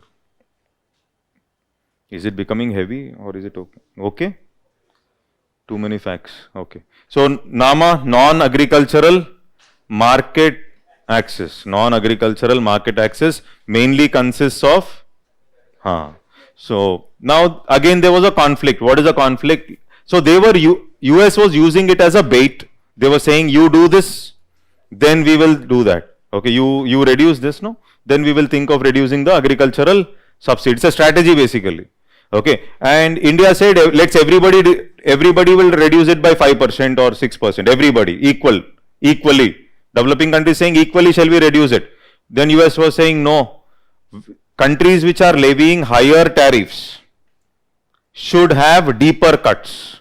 Countries which are levying higher tariffs should go ahead with deeper cuts. You are levying more tax, so you go ahead and reduce it by a more extent.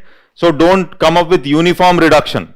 So countries like India, you are levying some, let's say 15% tariff or 17%, you have to reduce it by a greater extent. We are levying just 4% or 5%, we will do it by a lesser extent. Developing countries were saying, let's say uniformly everybody will reduce by 3% or 2%, which they were not accepting and they were fighting. Is this okay? Clear? Understood?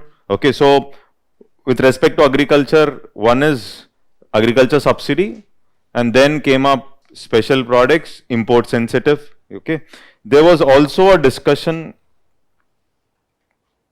in agriculture.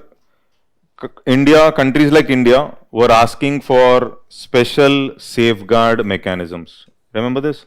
SSM, special safeguard mechanisms. Okay, that means something that is going to affect the trade, we want to levy some special safeguards affecting the trade. See, that means if there are certain agricultural products, there is a sudden import surge with respect to such products. Why there can be import surge? There may be a sudden price fall outside due to price reduction. There are more imports that are coming up, and if it breaches the upper ceiling limit, then we can go ahead with special safeguards. So there was this discussion of special safeguards also that has come up. India was asking for special safeguards. Please give us concessions related to certain agricultural products. Is this clear? Okay. Then there was also another discussion in the Doha round that was mainly with respect to TRIPS versus public health.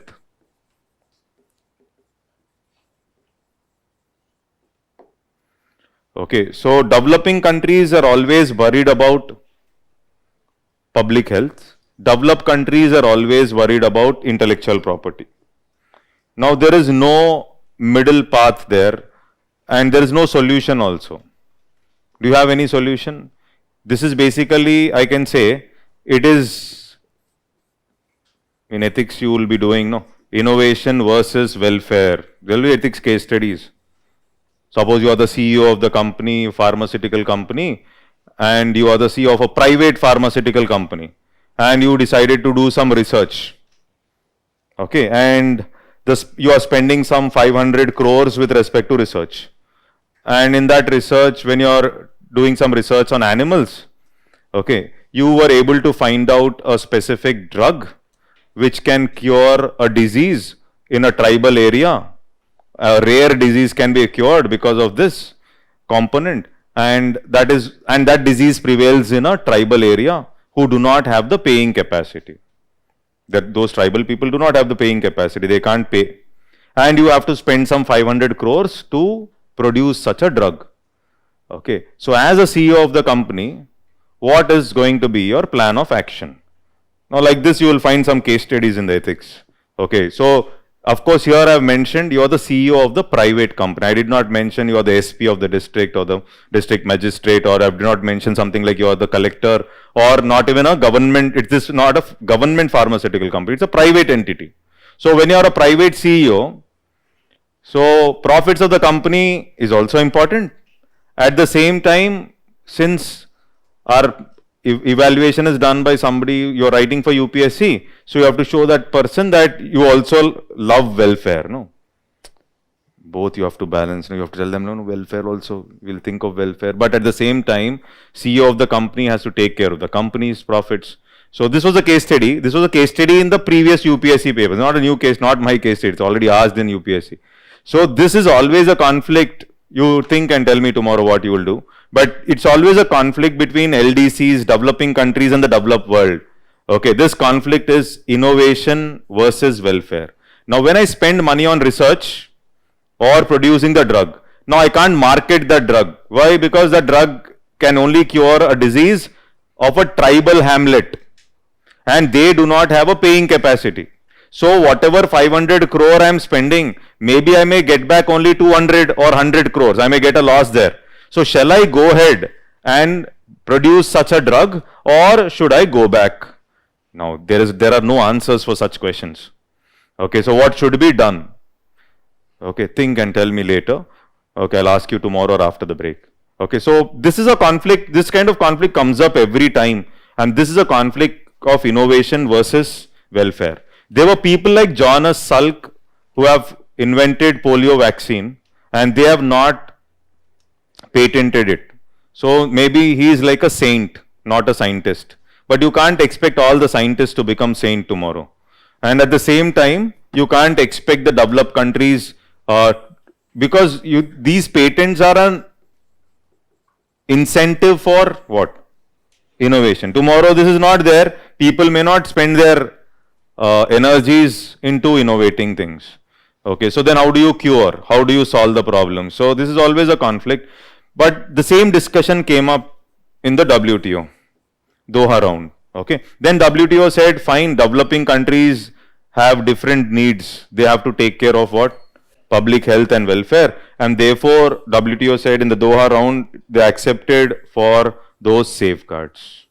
They have accepted for safeguards. They said, okay, fine, you can go ahead with these compulsory licensing or parallel imports. And that is why I said these are in line. So we have also included them in our Patents Amendment Act. And I said this is not a violation of WTO principles because they are already discussed in the Doha round and they said, okay, fine, go ahead with compulsory licenses and parallel import. Is that clear? So this was also discussed there. And then there was also a discussion on implementation issues. Implementation. So the meaning of implementation is, so already there were several things which we have discussed in the Uruguay round. Uruguay round came up with a lot of discussions on agriculture, okay, on intellectual property rights, as well as trims, all that. Okay, so in the Uruguay round, there were a lot of discussions on several agreements. How far have you implemented them? So developed countries were stressing on developing countries were saying, we cannot implement all the agreements. Developing countries saying, we cannot implement all the agreements because we have limited capacity. We can't do it. Limited capacity. Because of limited capacity, we can't implement everything that is discussed in the Uruguay round. This is what developing countries were stating. So we don't have so much of capacity to implement all the agreements under WTO. For example, one such agreement is TRIMS. Yesterday we talked about local content. So they're saying, no, we can't do that. We have to support our MSME and all that. That discussion was also there. And there was also some discussion with respect to intellectual property. Under TRIPS, they said geographical indicators earlier was mainly with respect to wine and spirit. Wine, spirit, not that spirit. Wine, spirit, both same.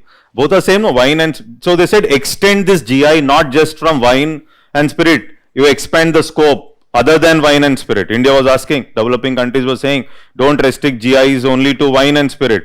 Okay, other things are also there. So, yes, for GI tags. So, expand that. And then there was also a discussion on special and differentiated treatment. You call it as SNDT provisions, special and differentiated treatment. What is the meaning of special and differentiated treatment? Okay, in a developed countries and developing countries, LDCs are treated differently, isn't it? There is different treatment given to different countries. So developed countries, one simple example is developed countries were given, though the agreements are same, developed countries, like for example TRIPS agreement, they said developed countries you implement it within 5 years. Okay, developing countries they said okay fine, you go ahead and implement it within 10 years. LDC's extension was given till 2016. This is an example of what? Special and differentiated. That means though the agreement is same, based on your situation, we are giving you an extended period of time for implementation. This is one aspect of differentiated treatment. Differentiated treatment means we will treat you differently. We will treat you differently. We will not apply the same rule for everybody because your situations are different. So that is what is special and differentiated treatment. US was saying there should be some clarity on this. There should be some clarity. Just like that for everything special and differentiated treatment, let's discuss to what extent there should be special and differentiated treatment. This is what the developed countries were saying. Developed countries like US.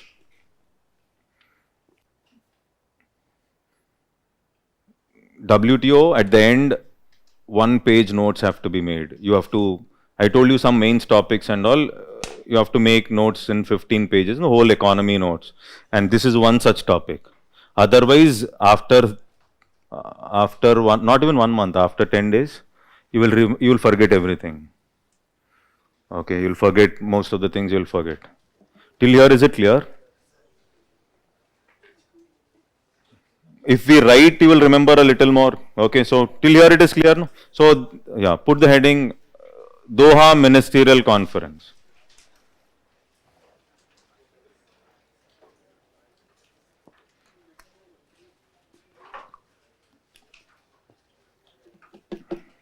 Okay.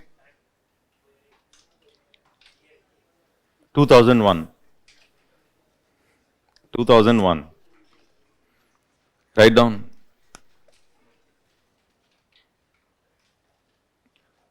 Write down. DDA is Doha Development Agenda. Doha Development Agenda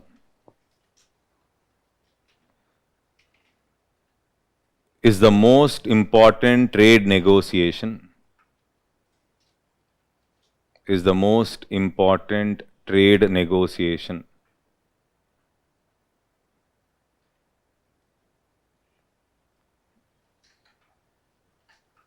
Under WTO.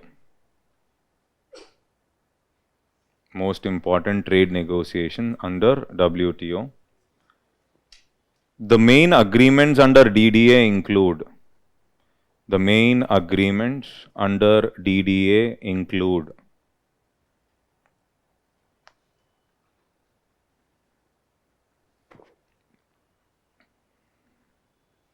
First one, put the heading agriculture. Agriculture. It has become the most important and controversial issue. It has become the most important and controversial issue.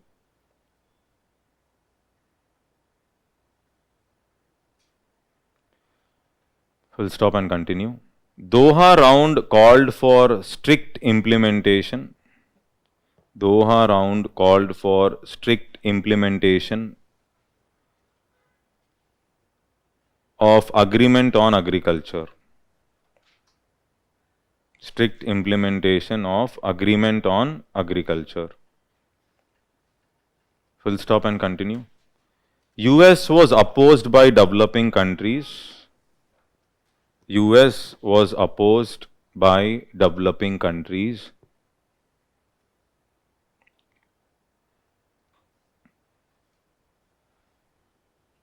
Developing countries to significantly reduce their domestic support. To significantly reduce their domestic support. Domestic support for agriculture.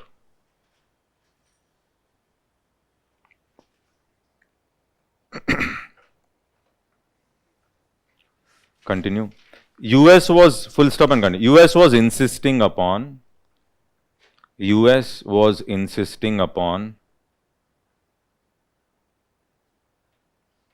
reduction in tariffs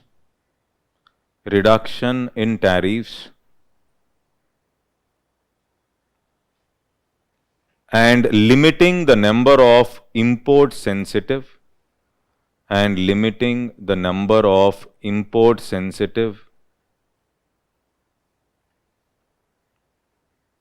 and special products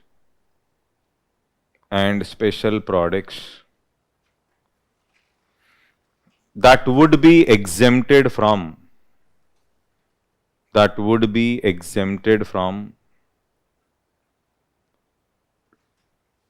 tariff cuts, that would be exempted from tariff cuts, CUT. Okay. Then put the heading special product, special product. These agro products, these agro products are of particular importance to farming, are of particular importance to farming, are of particular importance to farming due to reasons like food security, due to reasons like food security, comma, rural development, due to reasons like food security, comma, rural development, etc. Is that okay? Then next one, put the heading NAMA, non-agricultural market access, non-agricultural market access.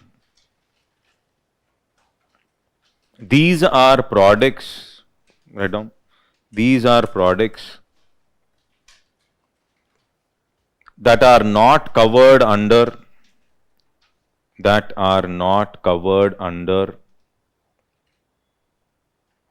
Agreement on Agriculture and GATS, that are not covered under Agreement on Agriculture and GATS, GATS. Okay, full stop. In practice,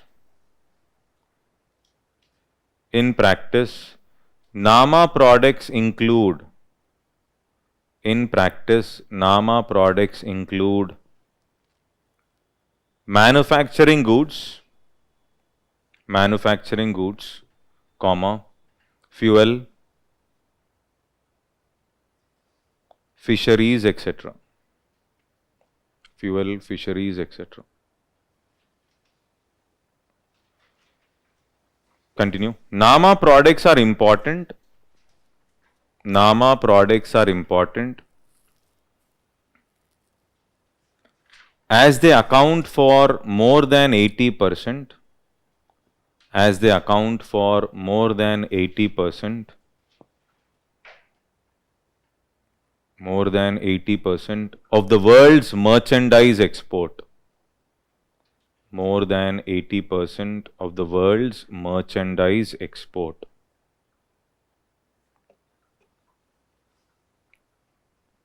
Full stop and continue. DDA called for, DDA is what? Doha Development Agenda. Okay. DDA called for a reduction of tariff and non-tariff barriers, called for a reduction of tariff and non-tariff barriers, on these products, by May 2003,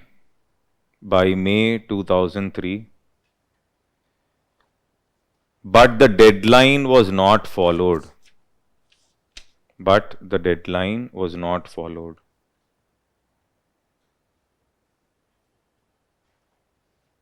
Is that okay? Next, put the heading TRIPS versus public health. TRIPS versus public health.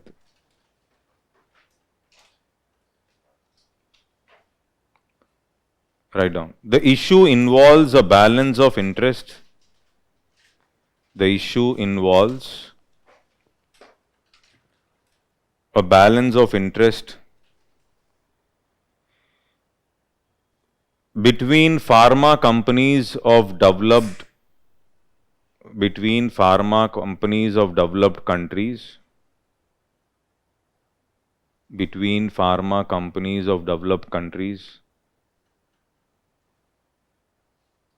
and public health issues,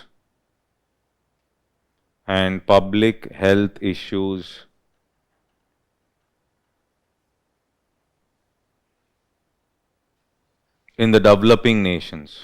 Public health issues in the developing nations.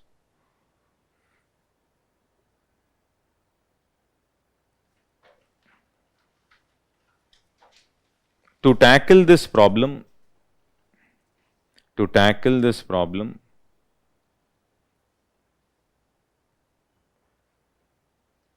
a draft was prepared by TRIPS Council Chairman. A draft was prepared by TRIPS Council Chairman. TRIPS Council Chairman, which allowed the government to issue, which allowed the government to issue, which allowed the government to issue compulsory licensing. Issue compulsory licensing. Is that okay? Next, put the heading implementation issues. I know you're expecting. Yes, I know. I thought we'll partially complete this and go.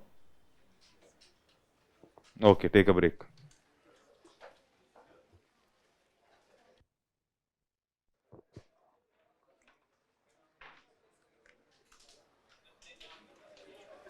Okay.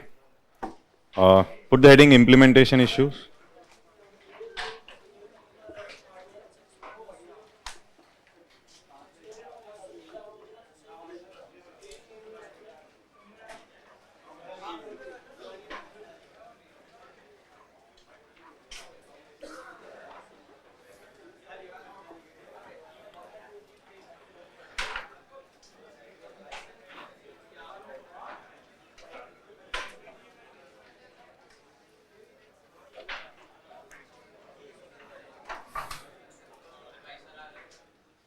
Settle down fast.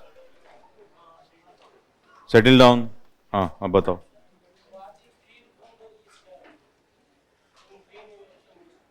Green? That we will discuss later. Free goods swap. That we'll discuss in external sector. Okay, don't worry. See, somebody is asking about LIBOR, London interbank offer rate. That will come in banking. I think there was something in newspaper. Okay. Put the heading implementation issues right now. They are related to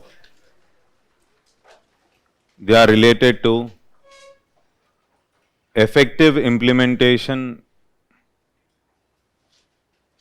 of all aspects discussed. Effective implementation of all aspects discussed during Uruguay round. Discussed during Uruguay round.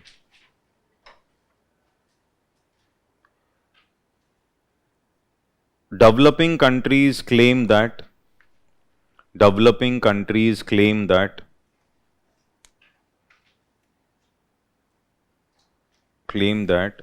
they had problems implementing agreement. They had problems implementing agreements. They had problems implementing agreements because of limited capacity. Because of limited capacity. Limited capacity. They also claim that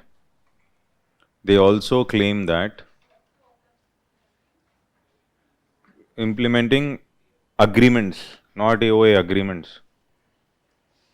First of all, you are writing what you feel like writing and don't tell it to others now.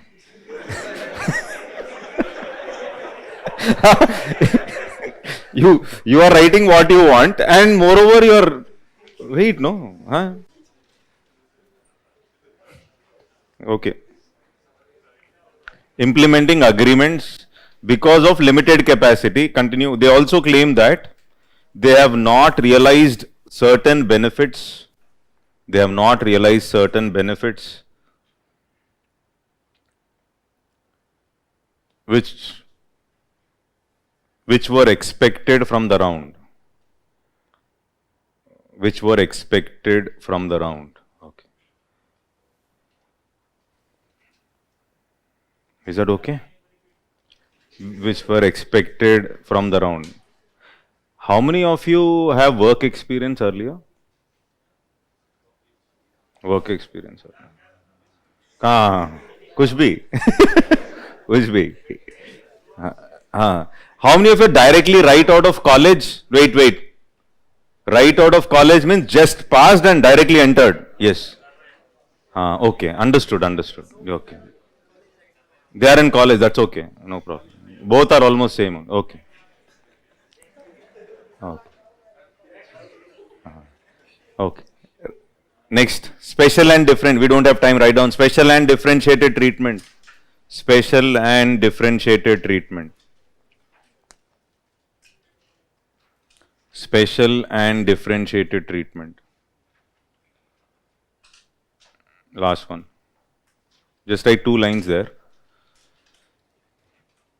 There remains a conflict. There remains a conflict between developed and developing nations. Between developed and developing nations on how S&D provisions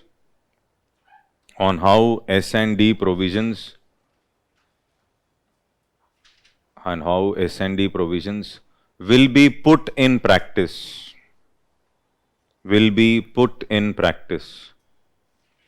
Okay. Next, put the heading India and Doha round.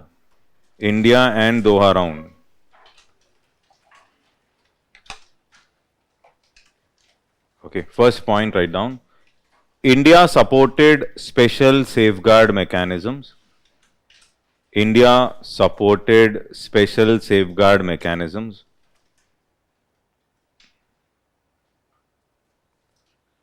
To protect its farmers.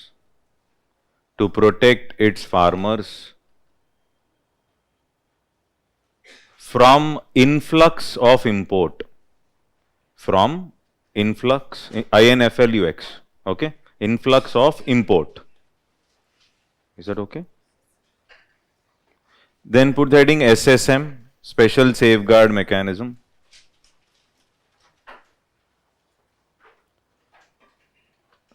It allows developing countries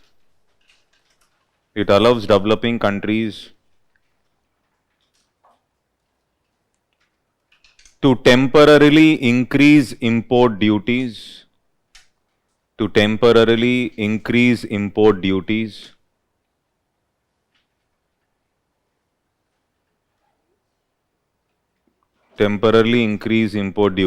On farm products.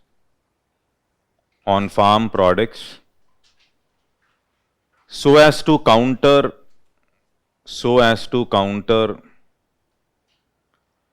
sudden increase in imports.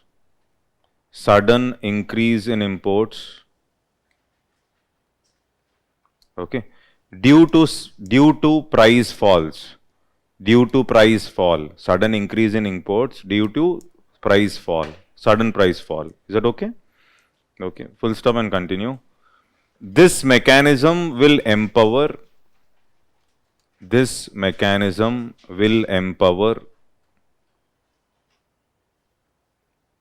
developing countries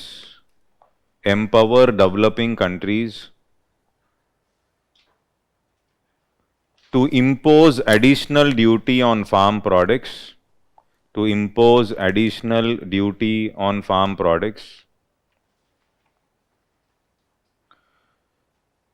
When their imports breach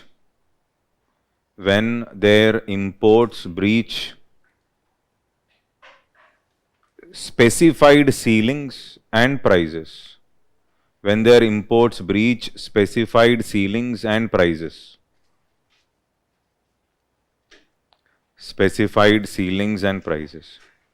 Is that okay? Next point, write down. India wanted developed countries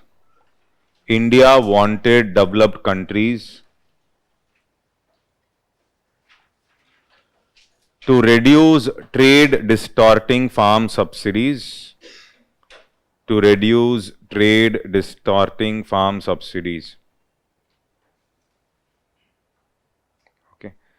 Reduce trade distorting farm subsidies. Continue. India needs a long-term solution. India needs a long-term solution with respect to public stock holding. With respect to public stock holding. Public stock holding means FCI stocking, buffers, giving MSP, all that. Okay, public stock holding. Full stop and continue. India also stated that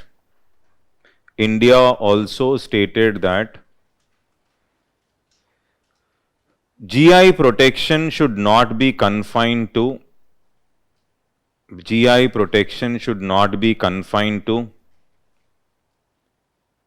wines and spirit,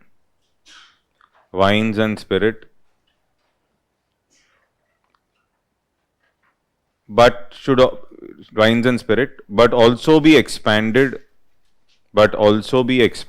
to other products,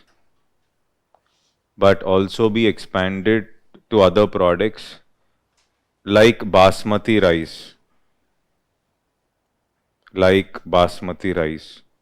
Full stop and continue. India advocated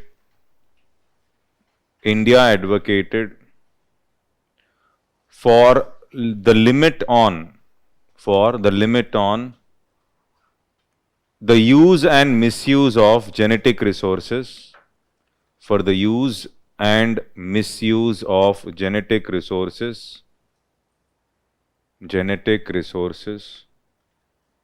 as well as traditional knowledge.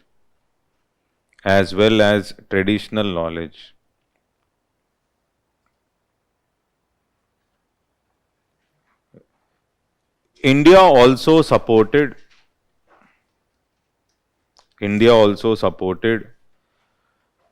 duty-free and quota-free market access. Duty-free and quota, Q-U-O-T-A. Duty-free and quota-free market access for LDC exports.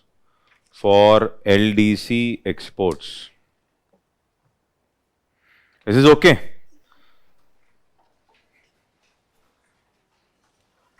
Now, what is a duty-free, quota-free? India always supports LDCs. India duty-free means, so whenever products are moving from LDCs, the smaller countries, least developed countries, India says it should be, the other countries should not impose what? Duties. Other countries should not impose duty, so that is duty-free. And there should not be quantitative restrictions also. That is what is called as quota-free. Duty-free and quota-free. This is basically called as DFQF. Duty-free and quota-free market access. That means no restrictions when LDCs are exporting something. Okay. So, if you are interested, read about Bangladesh model, how Bangladesh was able to increase its economic growth in the recent past. Interested, you can read. Okay, so fine. So till here, is it clear? Okay. Now the next one is Bali. Bali Ministerial Conference 2013. This is the 9th Ministerial Conference.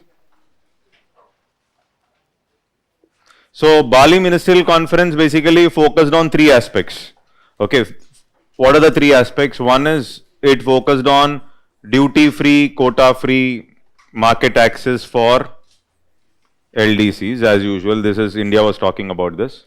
Okay. It was also talking about an important aspect, that is public stock holding. India was expecting a solution for this. Okay. And we did not get permanent solution, but we got a temporary relief in the form of peace clause. Mentioned it yesterday. Okay. And this temporary relief was till which year? 2017. That means though you cross the de minimis level of subsidy, the other countries will not take developing nations to the dispute settlement body. So this was a temporary relief that was given till 2017. Okay. And 3, there was also another aspect that was discussed in Bali, that is trade facilitation. Trade facilitation. So that means they were talking about signing an agreement which is called as the trade facilitation agreement. Okay. So trade facilitation means facilitating trade basically by reducing, minimizing duties like the customs, and as I mentioned, single window clearance, online approvals of transactions. So things become online, then there will be faster movement of goods. There will be less red tape. Time will be saved, all that. So, but initially India did not sign. That is initially what happened. Earlier Manmohan Singh said, okay, we will sign. Okay, but later on the new government said we may not sign this because there was one controversial clause in this that time. What was the controversial clause is? Controversial clause says, though all countries which sign this trade facilitation agreement should also abide by other agreements of WTO. There's one line which says, if you are signing trade facilitation agreement, you should also abide by all other agreements related to WTO. That means you have to also abide by the agreement on agriculture, and therefore initially government said we will not. Okay, we'll take some time, and then subsequently over a period of time we have ratified trade facilitation. We have ratified. Okay, so what are the three things that were discussed in the Bali Ministerial Conference? Is duty-free, quota-free market access for LDC exports, public stock holding. This is, we got a temporary relief till 2017. And this was also the period when India came up with implementing the National Food Security Act, remember, which was mainly trying to cover 67% of the population. And trade facilitation also was discussed, that is facilitating trade with less restrictions, and there should be single window clearance mechanism, etc. Is this clear? Okay, so Bali, just mention these, put the Bali Ministerial Conference and just mention these three. Single window clearance. Okay, just mention duty-free, quota, put heading Bali, write down first point, duty-free, quota-free market access for LDC exports, duty-free, quota-free market access for LDC exports. Okay, second point, peace clause,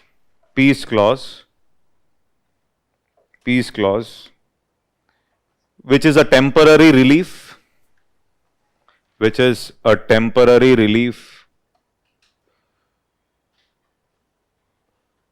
respect to subsidies related to,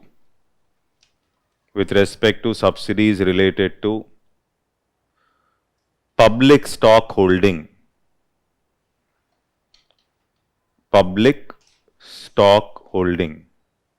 Is that okay? Then 3, trade facilitation agreement.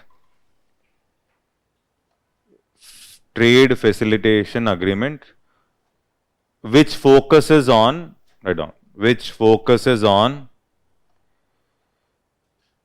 rationalizing customs duty.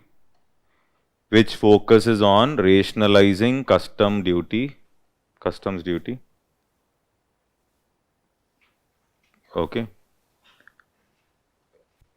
Enhancing single window clearance mechanism. Enhancing single window clearance mechanism.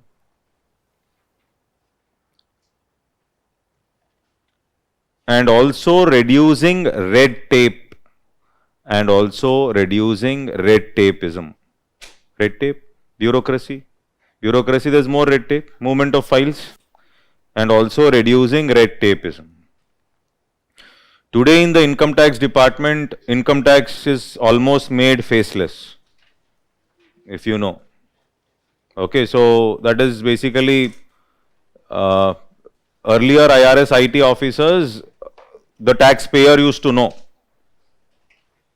Okay, nowadays it's like faceless. Modi ji has made it faceless, means, so you call up somebody and say, I am IRS IT, he will say, who are you? I don't know. Okay, so it's basically they don't know because they only know the system. They only know the system. They don't know personally who is responsible for your tax evaluation. Okay, so they only know the system basically. It's basically, it reduces corruption as well. To some extent, definitely, yes. Okay, good reform. Is this clear till here? Yes. Okay, now let's discuss one more, and I'll dictate notes for this. Nairobi Ministerial Conference 2015.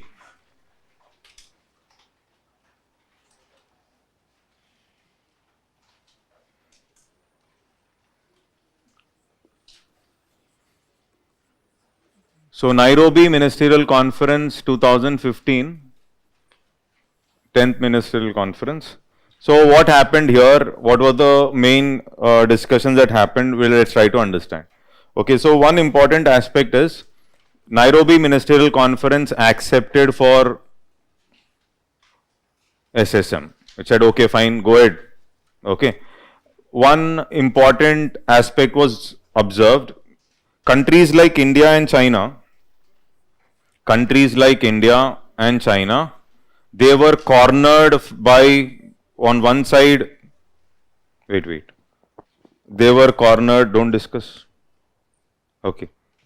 They were cornered by developing countries on one side, and developed countries are also were saying you are taking too many benefits. So one is they were cornered by developing nations and also developed nations. Okay.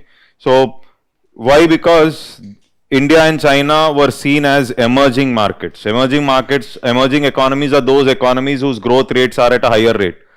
You're growing at 8.59%. So developing countries were saying, why are you taking benefits of developing countries? This is a problem whenever you are in middle. Either you should fall here or there, but you are in the middle, you are an emerging economy. So they were saying you don't take this. Developed countries always we had problems. Now in the Nairobi, developed countries wanted to revitalize WTO by coming up with new issues. Developed countries were trying to revitalize WTO by coming up with new issues. That means already whatever discussed in Uruguay round is still not settled, and they wanted to come up with new issues. So what are these new issues? They wanted to bring up issues related to environment protection and labor rules, labor regulations, etc. So they wanted to bring in these kind of aspects. So they were interested in bringing in sustainable development related goals, okay, into WTO discussion.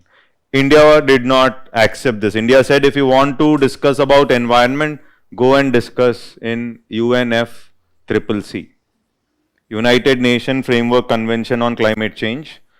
If you want to discuss about labor, go and discuss in International Labour Organization. So don't bring that here. Okay, so if India also said, we will not sign any binding agreements. Whatever you are talking about in the new issues, no, we will not sign any binding. Binding means compulsorily you have to follow. So India said, rejected, will not sign any binding agreements. Okay. They were also talking about something like issues related to e-commerce. They always want to liberalize norms with respect to e-commerce. Okay, this also they wanted to bring it as a new issue for discussion. Okay, so developed countries also wanted to discuss about state-owned monopolies. State-owned or state-controlled. For example, railways is there. Railway operations is controlled by government.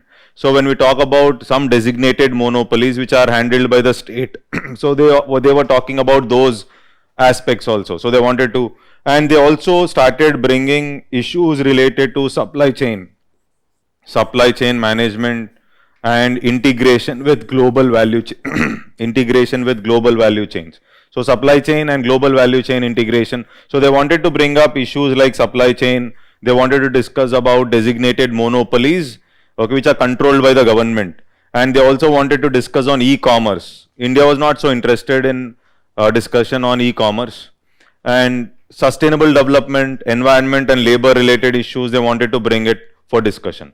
So India said we were not interested in new issues First, resolve all the old issues which were discussed in the Uruguay round and Doha round. We have not concluded Doha. Whatever discussed in Doha is not still concluded. And why you want to come up with new issue. So this is what India was trying to say. And India said, we will not sign any binding agreements whatsoever. You are asking. So we will not sign. And if at all you want to include any new issue. Okay. So one more new issue which they were talking about is also they wanted to include aspects related to government procurement, fair government procurement. So this also they wanted to bring in again. Suppose Indian government is procuring something, it should not use, it should not favor the domestic companies, etc. It should give equal opportunity to everybody. So that transparency part they wanted to discuss. So these things they wanted to discuss as part of new issue.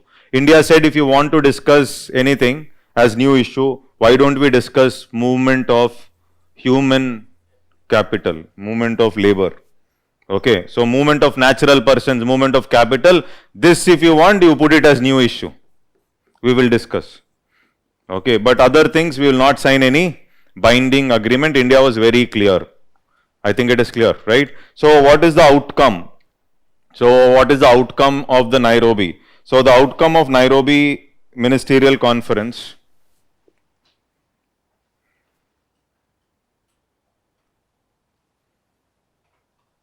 Okay, so the outcome of Nairobi Ministerial, one is special safeguard mechanisms accepted. Okay, then another important aspect is export subsidies related to agriculture. Export subsidy related to agriculture. India said, okay, developed countries, immediate effect. They said we are going to remove export subsidies related to agriculture. Countries like India, developing countries, they were saying we will also remove export subsidies by 2019. Remember this? Okay. And some aspects like marketing, logistics, we will also remove that by 2023. Okay. We were expecting a permanent solution. India was expecting a permanent solution with respect to public stock holding. We got a temporary relief, no? Temporary relief was still only 2017. This was in 2015. So in Nairobi, they were asking, we want a permanent solution with respect to public stock holding.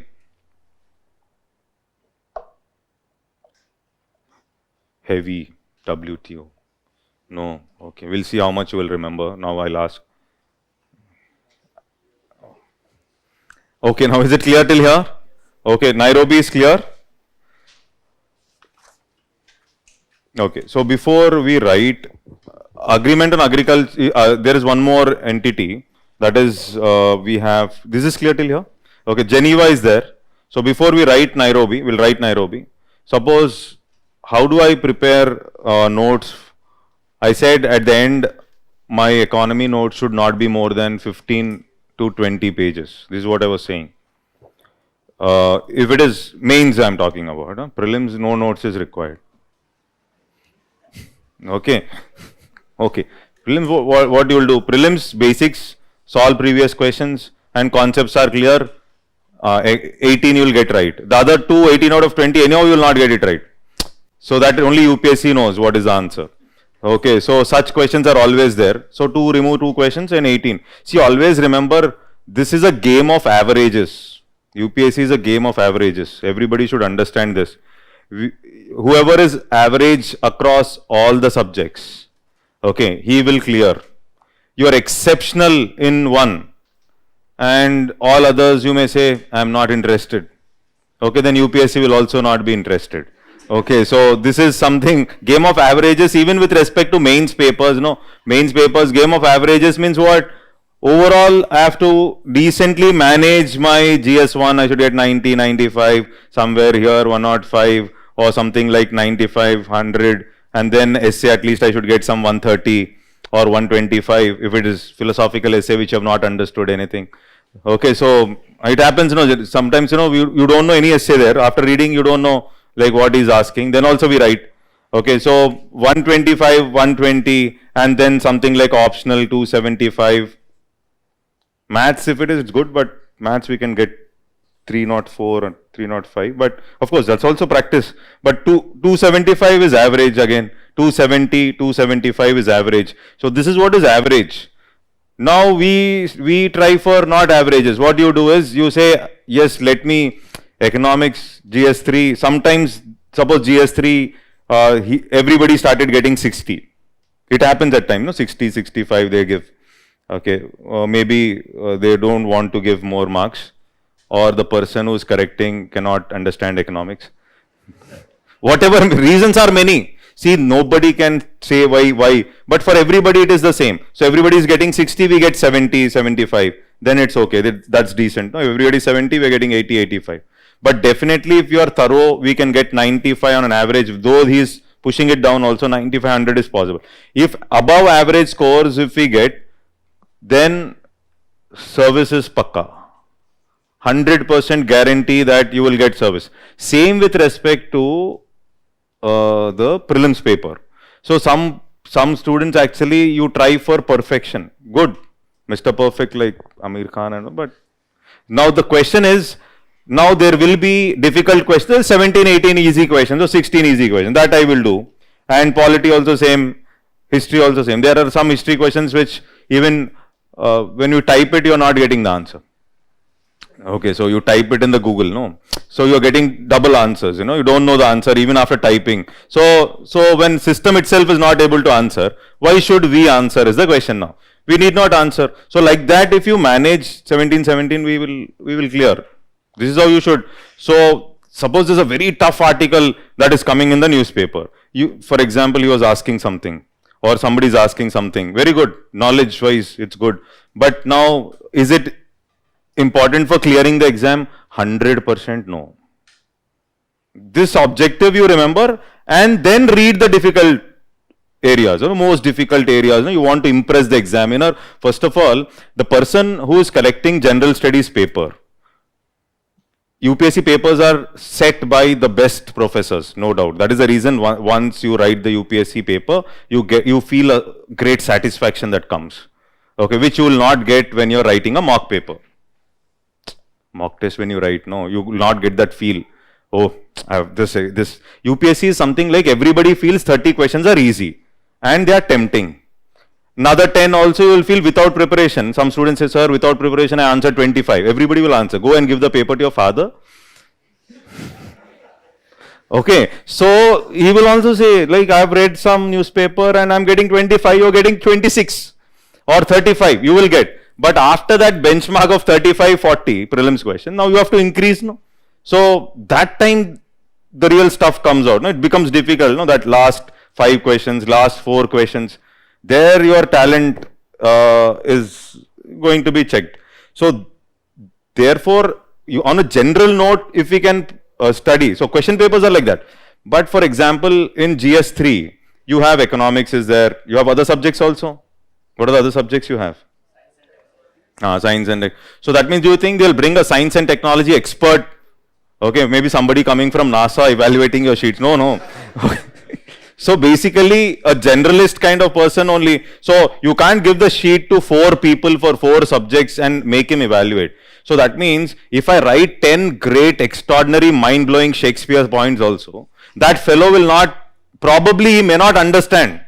Now this is something, what am I saying is, game of averages is, I should know 7 to 8 points for a 10 marker.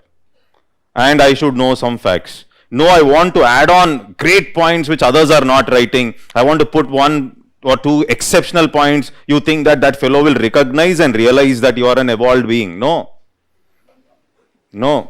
That doesn't happen actually. In reality, it will not happen, because in 9 minutes, it is all about all the 18 questions out of 20, I am writing above average. 5 questions you wrote extraordinarily. Another 4 questions you did average. And you thought you attempted only 12 questions out of 20, and you feel that you have done the best job. But for rest of the 6 questions, if I get 2 marks also, or 1.5 mark also, it is something like 12 marks I will be getting in the exam, isn't it? So this is something like game of averages. That is 17, 18 questions above average performance if I am able to do. That is the reason I asked you to read the old question papers of mains. Yesterday I was mentioning that. Okay, because at least average answer, 40% of average answer is over. So you know, okay, if this is a question, these are the points. Okay, you read it 2-3 times, you'll get the side headings. And then you write the side headings, then the next step would be fill the side headings. This is the approach now. So if you have to clear fast, then we'll not try for perfection, we'll try for averages. Remember this. Same with respect to the economic subject also. If I want 110 and 115 in economics, my whole notes should be in just 20 pages, which I can revise 10 times before going to the exam. I can revise a 20-page booklet 10 times. I can revise it 10 times. You know, 20, if my notes is 20 page, I will revise 10 times. Let others read n number of topics. It's okay. Any of current affairs we know of you, we'll update in that 20-page notes. And 20 times if you have read something, automatically linking happens. I think you're getting my point, right? So then the next aspect is, so this 20-25 page notes can be the notes that is from the class notes. Suppose class notes is 150 page. I don't know. This student has written, okay, so there are some classes missing. This is the notes which he has written. Okay, some 8-9 classes he didn't write. And suppose this is a note, this whole note should be in 20 pages, 20 to 25 max. So how do I do that? For example, for WTO, if I ask you a question, of course WTO is completely not over. Suppose there is a question asking, do you think WTO is biased for the benefit of developed countries? Okay. Do you think WTO is biased for the benefit of developed countries? Discuss. Okay. So whenever the question says discuss, I should know the positives. That means one is WTO is favoring developed nations. But at the same time, I should also know few points which will tell that WTO favors the developing or LDCs. Okay. So earlier in the mains paper, there was this question, do you think World Bank, is it required? Do you think there is a need for a World Bank or not? Okay. So now similarly, do you think an organization like WTO, do you think is it required? Then obviously our conclusions will be it is required only. Okay. So why? Because this is the only multilateral organization which handles multilateral trade. You don't have any other organization which handles multilateral trade. So this WTO basically runs on two important principles which we know. One is the most favored nation, another one is what? National treatment. Now, can you give me some points which will state that WTO is biased for the benefit of developed countries? That means WTO favors developed countries. Can you give me some points related to that?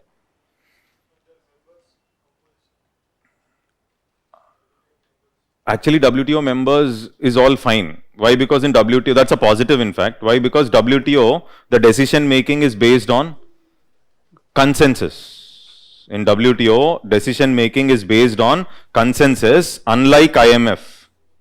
Unlike IMF, what happens is each country has a different vote strength. In IMF, each country has a different vote strength. In WTO, that's not the case. Source of investment, okay. So, more funding from US, okay. See, WTO promotes free trade, but practical evidence shows, that is Prebisch-Singer hypothesis says, WTO is not, that is free trade is not for the benefit of everybody. Did I mention this? I started off the class with this only. So WTO like organizations promote free trade, but free trade may not be for the benefit of everybody, which is stated by hypothesis like Prebisch-Singer hypothesis. So when I write Prebisch-Singer hypothesis in my synopsis, I should be able to figure out that what is Prebisch-Singer hypothesis. That means after reading the notes twice only, you will prepare the synopsis.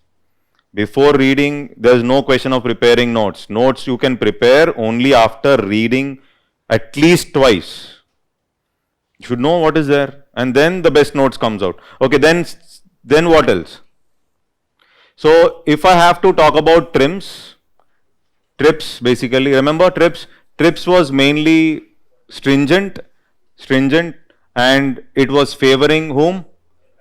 Developed countries. TRIPS was mainly stringent, favoring developed countries, because TRIPS promoted what patents? Product patents with respect to drugs which are essential as well. Okay, that is pharmaceutical drugs. Okay, so which was favoring the developed world.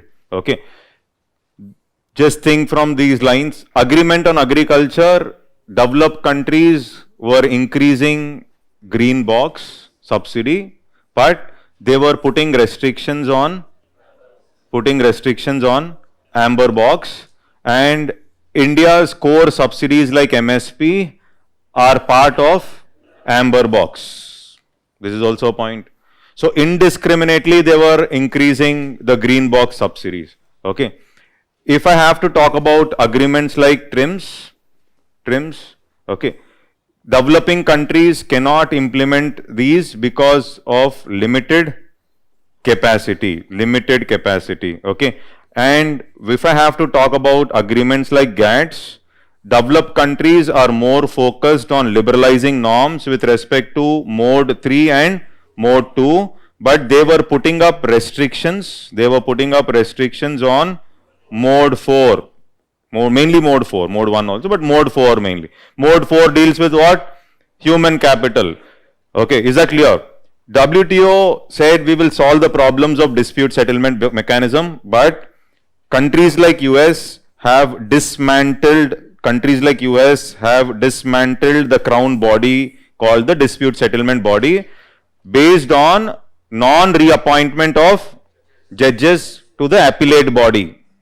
So non-reappointment of judges to this body, which we call it as the appellate body, completely distorting the crown body for dispute settlement. That is the dispute settlement mechanism. That mechanism itself is gone. Is that okay? Understood? Is it clear? Okay. Then what else? Even till date, Doha development agenda is not concluded. Concluded means no conclusion. Is that okay? Next is, even today, there is no complete solution which we have arrived with respect to domestic subsidy with respect to agriculture. Agriculture domestic subsidy, 3 categories are there: domestic, export, and improved market access. So till date, there is no permanent solution we have got. Even till date, we have not arrived at a permanent solution with respect to public stock holding. No permanent solution. So you can put it in, this is a board, I can't write it in detail, but no permanent solution with respect to public stock holding. Are you able to get this? Okay, so till date there is no conclusion. Even ministerial conferences like Buenos Aires, they have ended up without signing any ministerial declaration. No ministerial declaration. That means there is conflict. The countries are fighting and they are not arriving at a solution. Countries are fighting, but they are not arriving at solutions. In the Nairobi Ministerial Conference, WTO, developed countries were trying to revitalize WTO by coming up with new issues without implementing the previous issues first. You have not implemented the old issues, Uruguay round, but still you want to come up with some solution with respect to new issues. So when I see my chart, I should be able to revise WTO in 7 to 10 minutes. I think you're getting my point. Same applies with respect to land reforms or agriculture. 100% guarantee that if you revise that way, points will flow. So next time when I see the chart, so I should be able to link from Prebis Singer to new issues. Geneva I have not, see, even Geneva, this is I am writing only negatives here. Okay, so but Geneva also, the recent 20, I'll make you write Geneva, important tomorrow. Geneva Ministerial Conference, if you observe, even with respect to COVID vaccine, we have got a solution. That is, without the permission of the patent holder, solution has come for 5 years. 5 years, patenting will not be done. You can copy it. Okay, so, but we were not expecting only vaccine solution. We were also expecting other diagnostic services, therapeutics and all that. That did not arrive. So Geneva also, there are some issues, but positive aspect is what? At least vaccine, you were able to come to some conclusion. Are you able to get this? Okay. Now in the WTO, Now this, suppose I'll write few more negatives, but before I write few more negatives, so Nama is basically here only you will write. So in agreement on agriculture, okay. So this is basically Doha round is not concluded and US was putting pressure with respect to products like Nama or Nama tariff. Nama tariffs. Nama tariff is non-agricultural market access. Non-agricultural market access. Okay. How to change the color? This is not getting changed. Is this okay? No. No.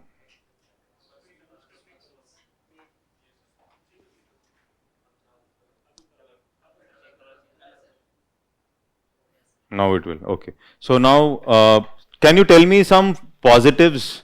Positives is factors where I can say WTO favors, even WTO is required for developing countries, not purely biased for developed nations.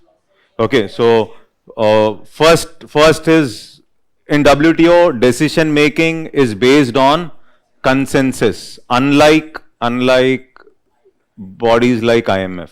At least one nation, one vote. Okay, gives a platform. So how is it beneficial for developing? Developed country also platform is there, no? Okay. They can say whatever they want. Okay. Okay. They can voice their concerns. That is okay. Right. Taken point. Voice their concerns, but I'll write that later. So tell me few more things. Okay, special and differentiated treatment. Very good. That is, though the agreements are same for everybody, there is a special and differentiated treatment that is given for the developing and LDCs. That means you're giving some special preferences. Okay, though TRIPS was favoring the developed world, TRIPS also there is this support which is given with respect to safeguards like compulsory licensing and parallel import. That is their allowed basically. At least you can go ahead and do something with respect to generic drugs. No, so that is something you have to search for positives. Search for positives. Then what else can I think of? This I will not write because I've written it in the negative. Okay. Another important aspect is one is SSMs being accepted in the Nairobi ministerial conference. They've accepted, no? Okay, fine, at least go ahead with special safeguard mechanism. Is that clear? SSM has been accepted. Okay, along with SSM, what is that? There was a solution with respect to export subsidies related to agriculture. There was some solution with respect to export subsidy related to agriculture. Okay, though there was no permanent solution, at least we have got something like a peace clause, a temporary relief till 2017. This was in which year? Till 2017 in Bali. Bali was in 2013. Is that okay? This is also a kind of temporary relief or a positive aspect. Okay. DFQF not implemented completely. That is the reason I'm not writing. Duty free and quota free market access. Okay, they have suggested. Okay, now see, writing positives is a little difficult in WTO. Okay. So favoring developing country means we are searching for points, no?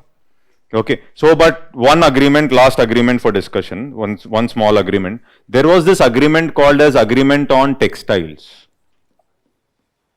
Okay, this agreement was beneficial for the least developed countries. Very few agreements are beneficial for LDCs or developed countries. Almost all the agreements are beneficial for the developed world. So when I say agreement on textiles, okay, so agreement on textiles basically has replaced an agreement called multi-fiber agreement. Multi-fiber agreement. It has replaced this agreement called multi-fiber agreement. So this agreement on textiles has replaced multi-fiber agreement. So multi-fiber agreement, basically multi-fiber agreement, this agreement has allowed for quantitative restrictions. This has allowed for quantitative restrictions on textiles. Quantitative restrictions on textiles. Who is good in textiles? Basically LDCs are good with respect to textiles. I'll explain, listen very carefully. Very simple agreement. What does multi-fiber agreement say? Multi-fiber agreement says, if LDCs are exporting something like the textiles, LDC, multi-fiber, fiber is basically it's related to textiles. So these LDC are good in textiles, and whenever LDCs are exporting textiles, the developed countries can come up with quantitative restrictions or quota. Quota or quantitative restriction is a non-tariff barrier. They can come up with quotas under multi-fiber agreement. So this was not good for the LDCs. Multi-fiber agreement is not good for LDC. Are you able to get this? So multi-fiber agreement is not good for LDC because this multi-fiber agreement allows for quota system or quantitative restrictions on textiles. Is that clear? Okay, that means LDC's textile exports will become non-competitive. No, they will, developed countries will not buy. They'll say there is quantitative restriction. Later on, 2005, agreement on textiles came. This agreement on textiles has revoked or cancelled multi-fiber agreement. It has cancelled multi-fiber agreement means it has removed this. So, okay, it has removed quantitative restrictions on LDC exports, especially textiles. LDC exports, especially textiles. So, that is this agreement on textiles is benefiting whom? LDC. Or here somebody was asking, why don't we write, so why don't we write something like, writing, which color is, okay, so why don't we write DFH, then you can think of duty free and quota free market access for whom? LDCs, that is a positive. India is supporting this, but earlier multi-fiber agreement was not good for LDC, and this multi-fiber agreement was revoked by, cancelled, revoked by agreement on textiles. Of course, I've prepared a partial chart, 90% chart. Once you can write few more points also. So once you have read twice, my whole WTO should be in one page. If you don't like this box, you write point format. It is up to you. I like box because once you see the chart, it's over. Okay, so it is up to you. You will not draw like this when there is a 10 marker. Now again, this is the problem. So one student came to me after writing a question and he said, sir, I have drawn one box. Okay. And biased 10. No. Especially IITians don't do that. They draw complicated boxes which others can't understand. Okay, so no box approach. This is for only revision. This is only for revision. Wherever it is required, somewhere flowcharts and graphs we will draw. But this will not complete your answer. Okay, so I think it is clear. This is for revision. Once I get the box right, now any question comes up on agreement on agriculture, etc. for mains, then I will be able to figure out some 6, 7 points, etc. Anything current affairs comes up, at the bottom you will add it. I hope it is clear. Okay, so WTO is biased for the benefit of developed countries because of these reasons. WTO is required even for developing an LDCs because of these reasons. And in the Geneva ministerial, class is not over. 1 minute.